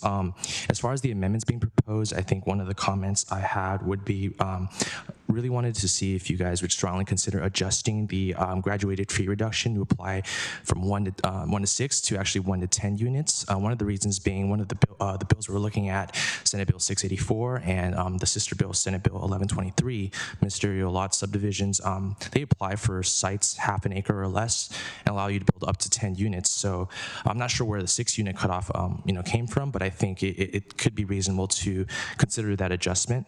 So that would be one of the policy things that I identified, and furthermore, not being proposed as an amendment, but just in the code, that's something I found a little bit different than some of the neighboring jurisdictions and a little bit unusual is how specifically row and townhomes are being targeted and treated a little bit differently as far as the requirements. So they're being we're being asked to provide 10% more than the standard project. So I'm curious to understand like what went into that. And for example, if we were to propose an 8-unit for sale townhome project, we would have to designate 2 of those units as below market rates. So given how challenging these smaller projects are from a financial perspective, I think it'd be worth considering maybe lowering that back down to 15% across the board. As like I've said, we really haven't seen that too often in some of the other jurisdictions here in Silicon Valley, but overall, another point I wanted to cover is the concurrent development of on-site BMR with smaller projects.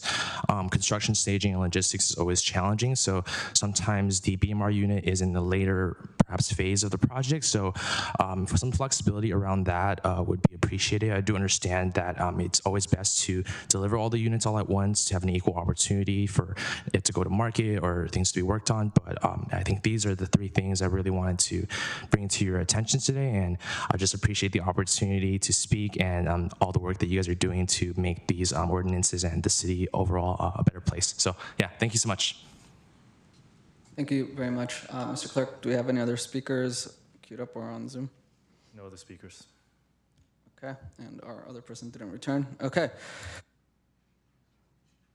We're going to take it to the Commission for Deliberation and Action. If I could ask Commissioner Cranston I just want to check in. I presume we're going to be hearing about your the proposed addition that you were considering at some point. So I don't know if you had just clear language work that so we can all just kind of have that in mind as we begin deliberation.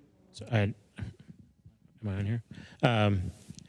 I guess my recommended change would be that the city ultimately has final approval on the alternatives being proposed for the land dedication and offsite development, and it's for the review that the city makes the final decision.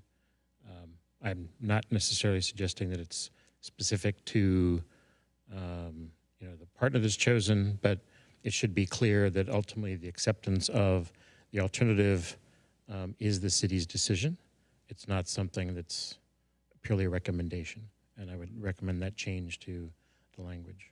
All right, thank you. Can we, let's see, anyone wants to line up in the queue? It could be you again, Commissioner Granson, if you want, but anyone else, feel free, we can jump in for discussion.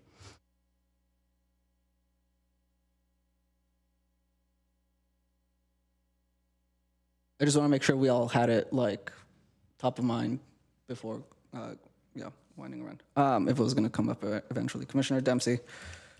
Thank you, Mr. Chair. Just since we're doing deliberation on Commissioner Cranston's point, I wanted to ask City Attorney, are there any objective criteria that would need to go along with the Commissioner's proposal to effectuate it? Or do you have everything you need to write that, and there's no potential red flags you see in how it was laid out? Thank you, Jennifer Logue, City Attorney. I actually raised my hand because I wanted to get a little bit more clarification.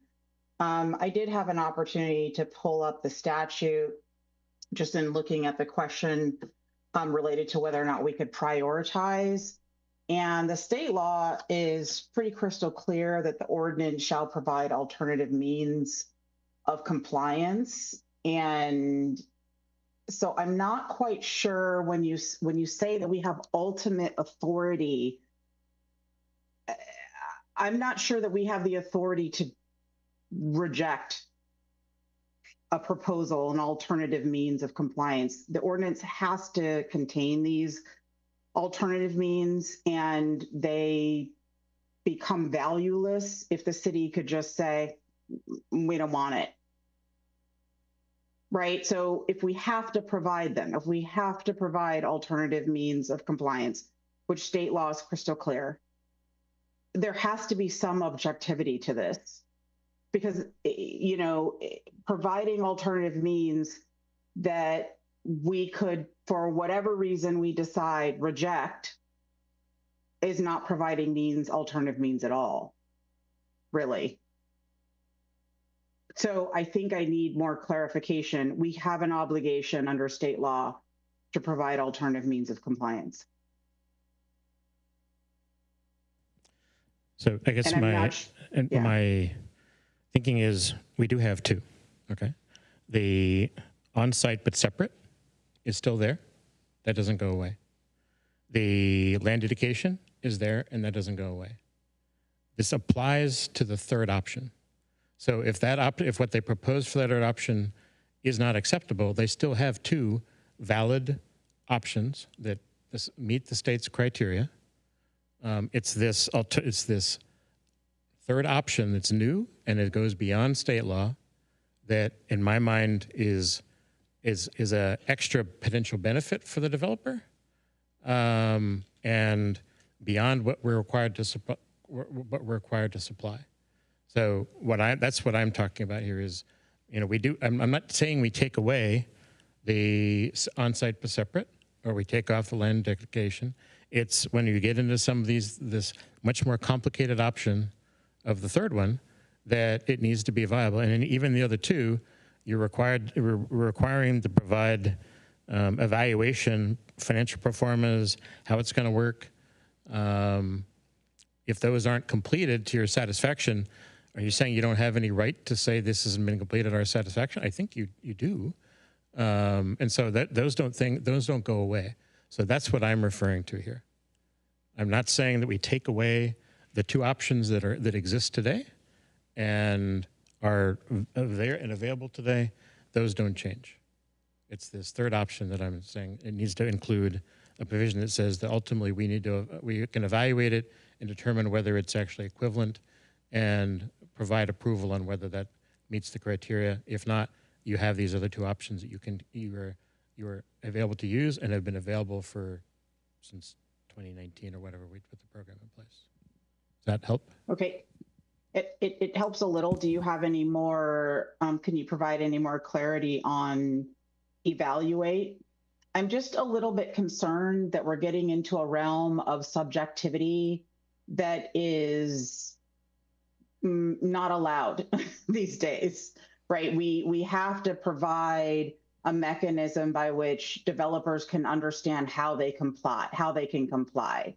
So I think the housing director made a good suggestion related to, qualified developers, right? So if we're talking about a partnership and a proposed partner, maybe we could seek documentation demonstrating that they are a qualified developer or something along those lines. I think then at least there's some level of objectivity to the compliance standard, right? So if your concern is that, you don't want developers partnering with crooks or people who have been found to be unscrupulous, right, in this development world, then maybe we need to seek documentation, right, demonstrating qualifications for private development. Would that help if it was something yes, along I mean, those lines? That's. I guess I'm not expecting to write all the things that you have to review in order to get there. One of the things that you listed in here is the applicant must provide a feasibility analysis, the financial analysis, demonstrate that it values with in lieu fee equivalency, identifies developer contribution, the pro forma of the secured financing, no city financial contributions. The partner is in legal good standing in all jurisdictions in the state. Whatever you need to do, I absolutely agree they need to be objective. I'm trusting that my wonderful city attorney and her assistant here can go off and look at these and say, based on what you're asking, how would you evaluate those criteria? You're going to look at it somehow. You're asking for the developer to provide this. So how are you going to evaluate it before? If they're providing it and you're providing no way of evaluating, then why is it even in here for the proposal from staff? No, we can write it, and I'm certainly not asking you to write it. I just want to make sure that I am understanding that whatever we go look at and whatever we research, we are seeking to accomplish the goal that you are trying to accomplish here. So if your focus is on, ensuring that any partner is qualified and should not be otherwise disqualified, right? We can definitely do that. We can do that and include criteria. I just wanted to be sure that that's what you're looking for. I'm not asking you. That's a component, but you're asking for the developer contribution, the pro formas. If you review the pro forma and it's not consistent with current construction costs and things like that, you should be able to evaluate that. And so it's not only those, it's all those criteria that are included in here that you're looking for, that there should be some basis for evaluating those things. Otherwise, don't ask. So you're saying that you're going to do these things? Cool. Put in those criteria. How are you going to assess it? So that's clear to the developer that these are the things they need to do and things they need to meet. Okay. You've said that you're going to ask for more money to go off and do evaluation of this because it's more complicated. So maybe it's, you're going to look for the recommendation of the outside consultant you're hiring to do this work. If they come back with a specific recommendation to, on approval or changes, it doesn't mean that as through that evaluation process, you can't go back to them and say, okay, here is where you're missing. Do something about it, and they come back with something that meets the criteria. So I would expect it to not just be goes over the wall and they just get a no, yes or no, that there's a dialogue process through that, and hopefully they come back and they address any deficiencies in the proposal so that we do get there. I just want to make sure that you have the teeth in the ordinance to say, I've looked at it, here's the gaps. If they fail to close those gaps, then we don't approve the project, approve that third alternative. Okay. If I may make a suggestion is probably the one item, for example, offsite partner, we might add a dash that says qualified developer partnership, and that might make the evaluation more comprehensive. To your point, it's very typical for us to work with the developer multiple times through the entitlement process to get the alternative compliance proposal in a place where they can bring it to council. But given the streamlined requirements that the state has now, that's why we're really needing to have a compliance plan that's completed, but it would still typically require an iterative process or talking to the developer to say, in our evaluation, it doesn't meet, we have our 30-day comment letters, we list the deficiencies, and it allows them an opportunity to modify it. So I think that's already built into our process. And if we just add qualified partnership or developer to this, I think that can really make it more comprehensive in terms of evaluation. I'm looking to actually do it. So that's what we want. I mean, but you listen here, viable financing. So do you, and I didn't go through and read every detail of the thing. Okay. Somehow you're going to evaluate whether it's viable financing. All right. So, those kind of things all need to be there somehow. Success.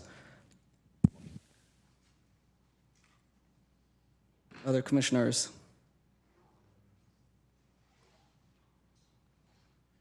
Anyone else wants to make commentary?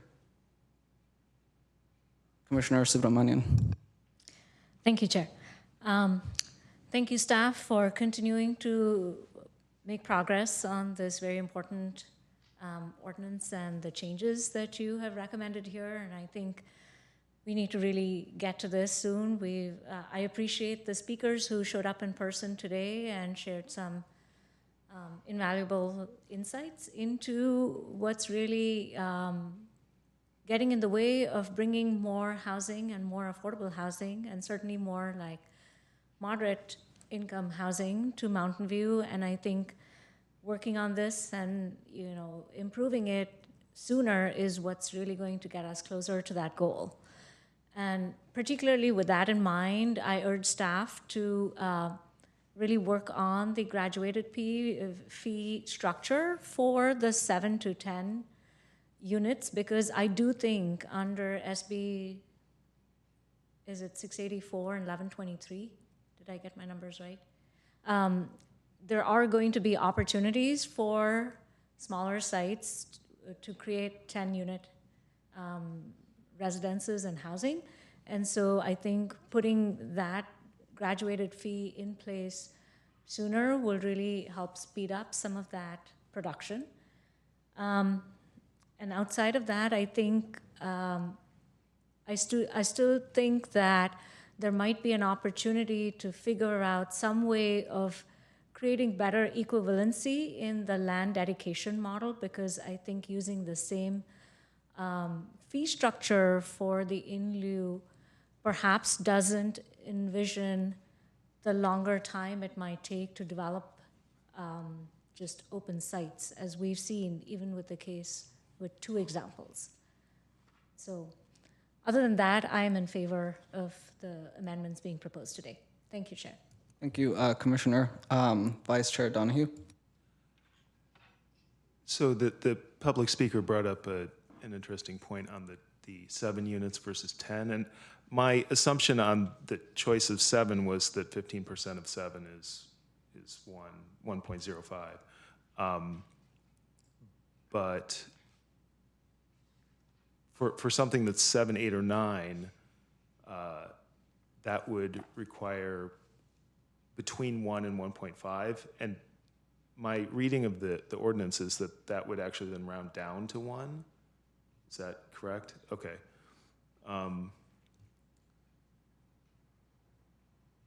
So that seems like actually more beneficial for the developer than to have a graduated fee that would actually extend, if they wanted to build 9 units, having them,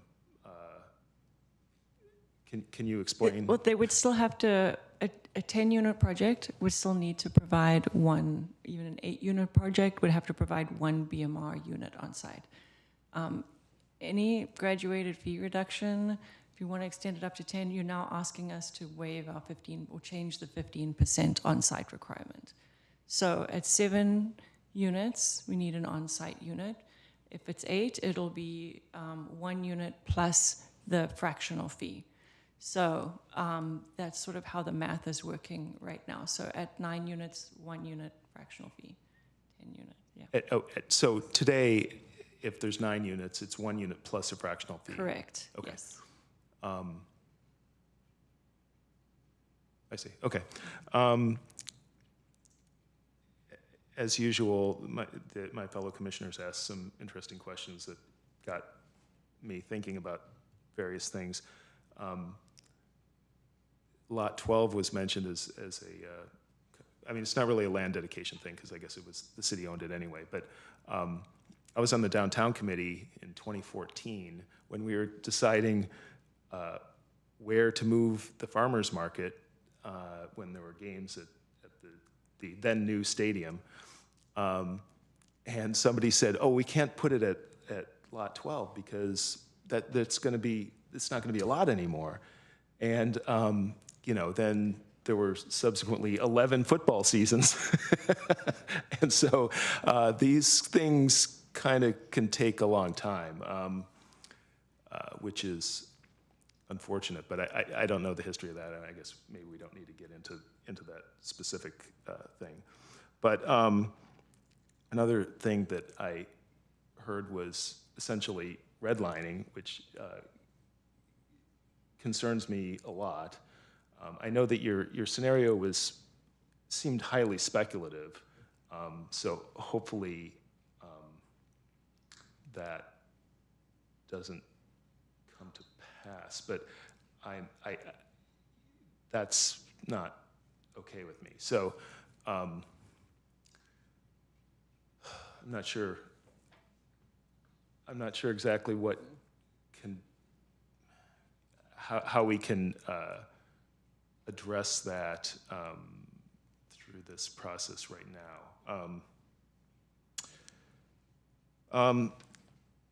But I'm welcome to comments from other people about that. I throw these things out there as part of the deliberative process that other people please make comments that will help me deliberate. As far as other things like physical accessibility, having an alternative means of compliance, state law requires that. The construction cost index, I think, is actually a really good thing, especially if construction costs are outpacing normal inflation. We definitely need to be in line with that. And yeah, these other things I generally support. So I'm generally in support, but I welcome other comments. Thanks. Sounds good. Commissioner Pham?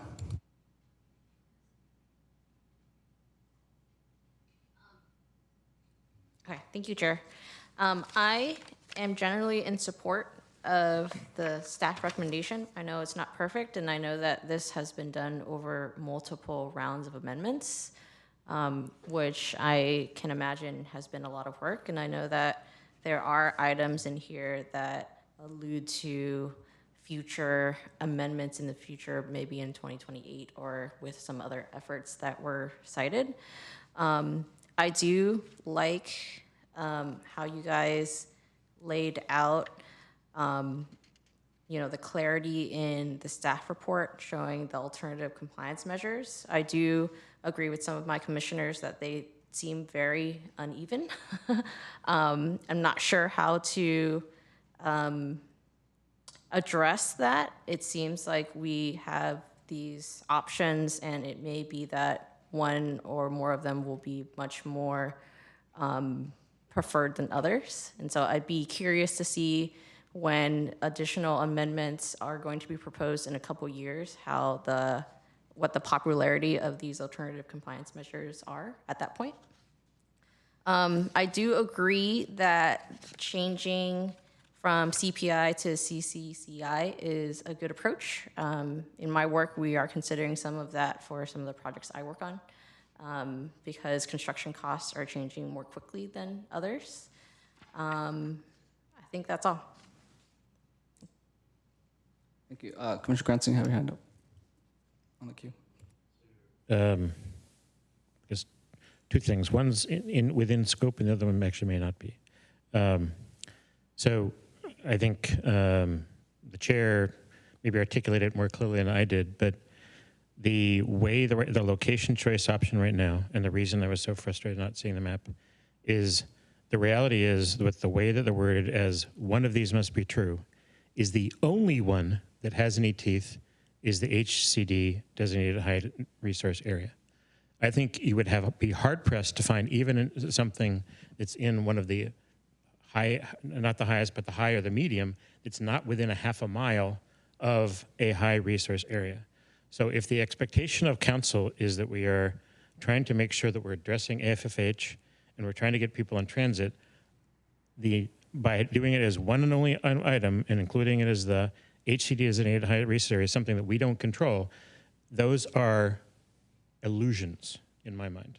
The only one that matters is the HCD designated high resource area, and we don't control that.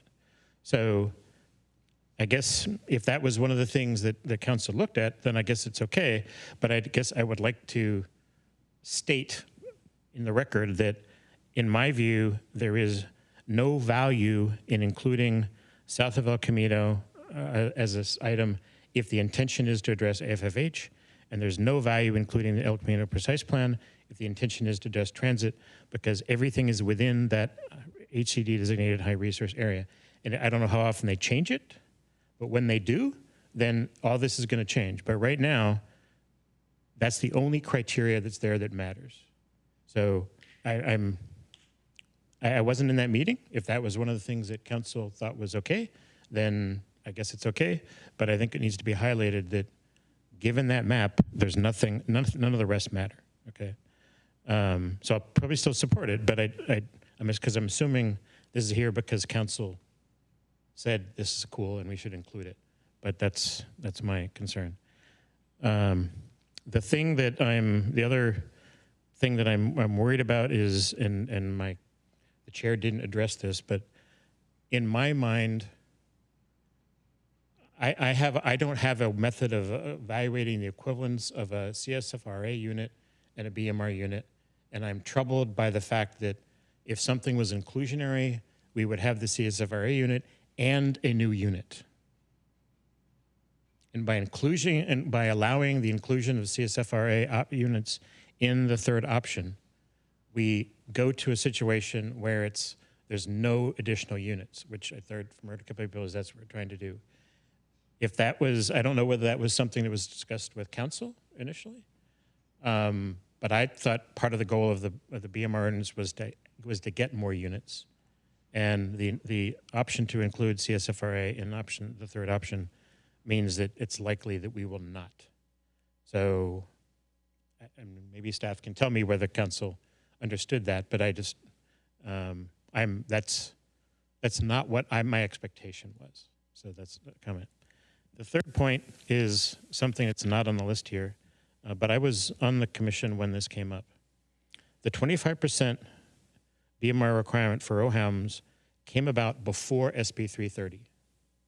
And we were seeing BMR units getting turned into townhomes left and right, okay? The law changed, and guess what? All those townhomes stopped being built. The economic evaluation that was done at the time that said that the financial equivalent was 25% versus 15% was probably valid at the time when they could just do whatever the heck they wanted, okay? That's not true anymore. So I think, and it's not in line with what we've discussed here, but I think it should be brought back to council and said, should this be changed to be the same thing? Because I don't believe, I would find it hard to believe, and the developer in the room probably would agree with me, that saying that financial equivalence for 25% for a townhome or row home is still true today with the change in state law. So I think we should be looking at making that the same for everything. Again, I think it's outside of, it's something new, I guess, in the scope of this. So correct me if I'm wrong, folks, but I don't think I can propose that as an amendment at this point. But I think it should be raised back to council, because I think it was like, oh yeah, that's why we did that, and that's changed. So those are my three comments in addition to the one that I had at the beginning. Thank you, Commissioner Cranston. Commissioner Dempsey. Thank you, Mr. Chair. I'll simply say I'm going to be supporting this tonight. I appreciate that we've got fee reduction in this. I think that that's always going to be a valuable direction to go in. I also appreciate that we're going to be enabling sort of administrative changes to BMR going forward, so you don't always have to bring it here and listen to us for 2 hours. So it's probably a smart thing to do. And just my last nitpick is in the staff report, when you send it up to council, like, please provide a little more explanation of the one piece that you're not recommending and why, and you can do that in 2 sentences. But otherwise, planning to support. Thank you, Commissioner Dempsey. Vice Chair Donahue. I just have one minor comment on what Commissioner Cranston said. I think that it's still useful. There is a portion that is not a high resource area that is in the El Camino Precise Plan on the north side of El Camino between Rangsdorf and Ortega or something like that. So keeping the El Camino Precise Plan in there. I'm not discounting like your general sentiment, but technically there's a small reason to keep that in. Other comments? Other comments? No. Okay, I guess I'll go. So I want to support this. I have a big kind of issue with the HCD map. My understanding is that the housing element, the final housing element, is like legally considered findings. I guess I don't want to just say that, but like it's based on findings. Is it a finding? I don't know, look towards it. Like, is it itself a evidentiary document that can be relied on as like a finding or something? I don't know. Like, can someone help me out on the legal side? Like, I'm not exactly sure that I understand the question. Would you mind repeating that? yeah, I'll elaborate. So for example, in our published housing element, there are 3 figures, figure 98 on page 334. It's called Housing Sites by Share of Non-White Population. It's a map. Another map on page 337. It's figure 99 called Housing Sites by Share of Low and Moderate Income Households. And then figure 100, Housing Sites by, I have no idea what a TCAC opportunity score is, but it's there, and it's on page 340. And, you know, they're not perfect, but I think those maps, which presumably were based on like data submitted to HCD, seem more in line with kind of how I would suggest that you know, at least a majority of our residents would also kind of experience the economic distribution and situation. And so I guess why I'm asking is since those maps are in our housing element, and I'm struggling between this clash with it's not a huge clash, but it's a minor and meaningful clash to me around the AFFH and the current criteria for what we accept as an off-site alternate compliance, which is that there is no language in there right now, as far as I understood, you know, from Mr. Chen earlier today.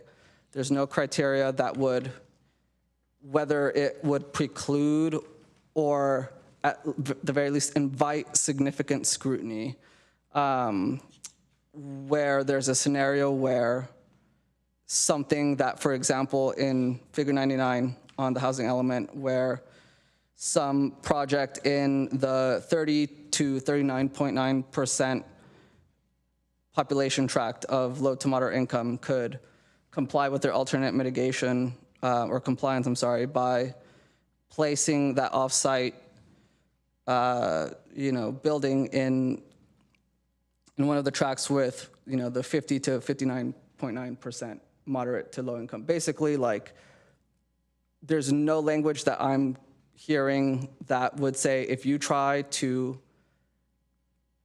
do your alternate compliance by putting an off-site building in a population tract that is lower income than the one where your market rate development will be that there's, I guess, not more scrutiny or not more something there to either discourage that because of our AFFH, which is its own self, part of the housing element, part of our city's goals and commitments, values that our council has put forward. And so what I would like to see or hear, I guess, maybe, whether it's staff, Ms. Logue, whoever it is, if we were to say, hey, we're not just going to use that HCD map, but we're going to look at, figure 99 in the housing element, and we're not going to let you, without more scrutiny or without a higher extraction of value, we're not going to let you just put what would have otherwise been in the lower shade green into the darker shade green. We're not just going to let you do that. Right?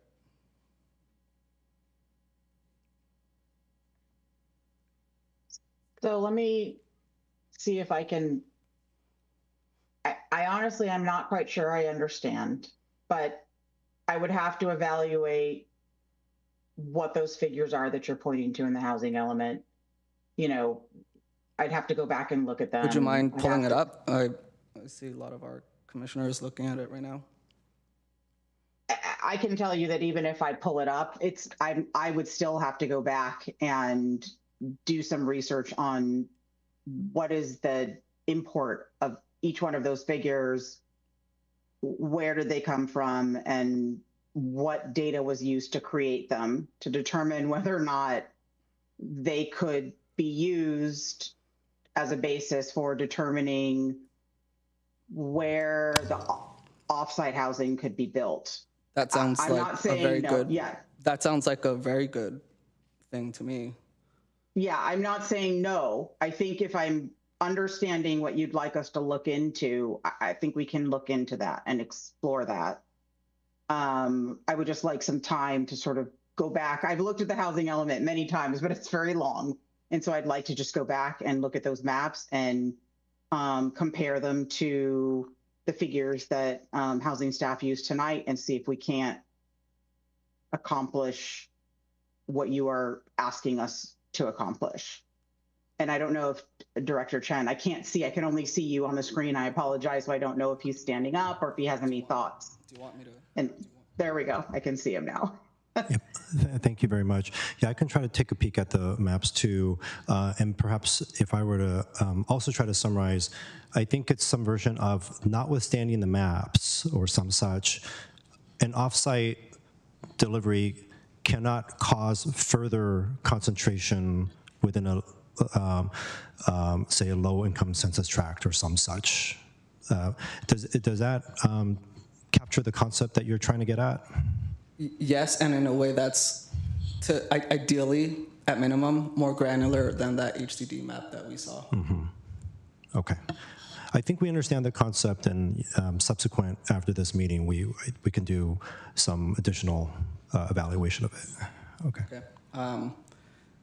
If that's the case, then, and also to the extent I do support the additional kind of language, clarification, direction, what have you, around the proposal that Commissioner Cranston made earlier around qualification and scrutiny, that side, to the extent that I would definitely be supporting this with the addition of that additional review of, as Mr. Wayne Chen put it, off-site alternate compliances wouldn't exacerbate, the concentration of, like low-income areas in our city, to the extent that the rest of my commissioners as colleagues would also support that, then I'll put that forward.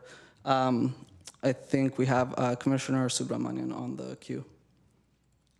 Chair, if I may offer my thoughts on the three figures that you pointed out.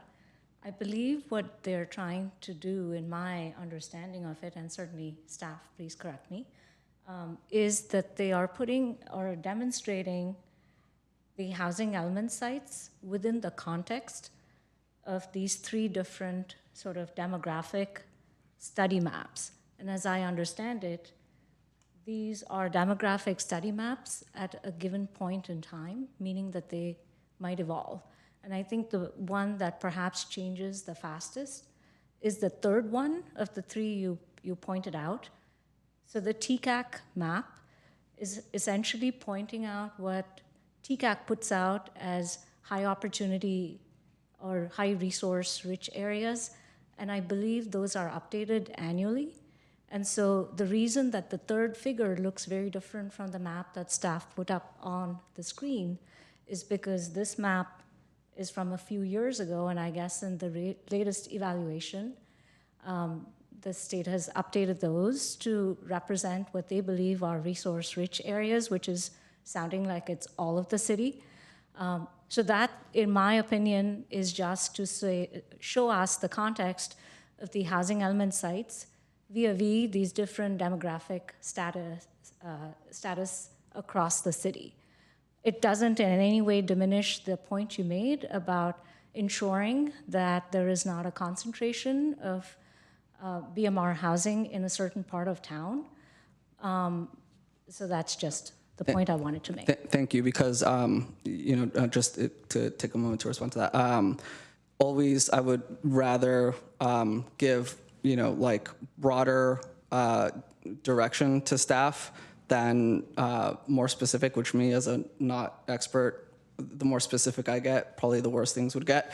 And so to that extent, just to be clear, I was referencing those maps as examples of just the ability for more granularity in how we view concentrations of income in our city. And so the current proposal that I'm adding on top of Commissioner Cranston's is, I believe as Mr. Wayne Chen put it, that staff go explore additional opportunities to ensure that alternate mitigations as off-site would not lead to the furtherance of low-income concentrations in our city, or take otherwise appropriate measures. Okay, Commissioner Cranston. Sure, but I just want to make it clear that I view that as an and. Okay, the rest of the things in here are one or the other or the other. That's not an or. What he's suggesting, I think it's an and. So it's not. It needs to be part of whatever criteria, whether any of these here. And I think he's saying thumbs up. So I just want to make sure it's not seen as a separate independent. It's an addition across the board for all of these options. Do you agree? Okay. Any other commentary, questions, points of deliberation? Otherwise, would we need to modify? I'm down to make a motion to the extent that we do or don't need to. Do we need to modify the language to reflect the current thinking around qualification and further analysis on concentration of low-income tracts, or is that just like added direction on top of the actual text that is in the script? If it's a majority decision, then somebody will have to make a motion, state the recommendation, and then we can take a vote on that. So then it would be something, just in terms of the logistical element of how that would go, it would be reading the whole text and then also saying, and we recommend that, et cetera. Okay, cool. Then in that case, unless there's other deliberation, like Commissioner Cranston, would you like to?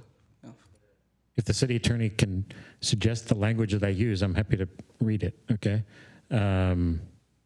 We talked for a while, but how do you want me to word this? Jennifer? I don't have a suggestion at the moment for your motion. I mean, I think that I have a general understanding of what you want. Okay, I'll make a motion and I'll take a crack at it, and then Ms. Logue, if things go haywire, then you can gently guide me. And then I think do we have a second? Or am I on an island? Second. Commissioner Cranston is seconding. And then, okay, cool. All right. Then I will make a motion that the Environmental Planning Commission recommend the City Council, 1, adopt an ordinance of the City Council of the City of Mountain View, amending Chapter 36 zoning, Article 14? Division 2 residential development, below market rate housing program of the Mountain View City Code to modify the below market rate program and add section 36.40.32 governing graduated fee reduction for small projects, and finding that these code amendments are not subject to the California Environmental Quality Act as recommended by the Environmental Planning Commission, to be read in title, further reading waived, attachment 1 to the staff report, with the added recommendation that language be included to assure the provision of qualified partners as part of alternate compliance proposals submitted by developers, and that additional analysis evaluation for the potential implementation or suggestion to council of assuring that off-site alternate compliance tracks do not exacerbate low-income concentrations in the city of Mountain View. Is that okay? That was clear. Okay, thank you. That is the motion on the floor. Mr. Clerk, can we put that to a vote?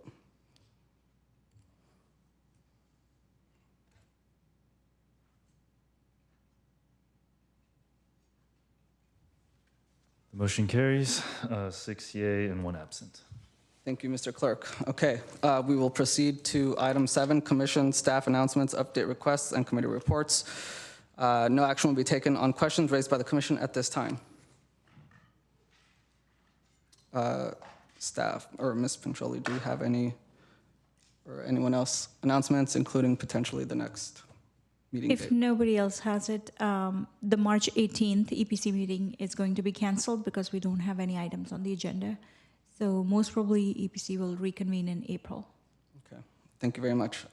In that case, sorry, question. Yep, Commissioner Johnson. Question for staff. It was my recollection there are attendance requirements for commissioners. Do you recall what those are? I don't recall, but we can bring it back. But yes, you're right, there are attendance requirements for commissioners.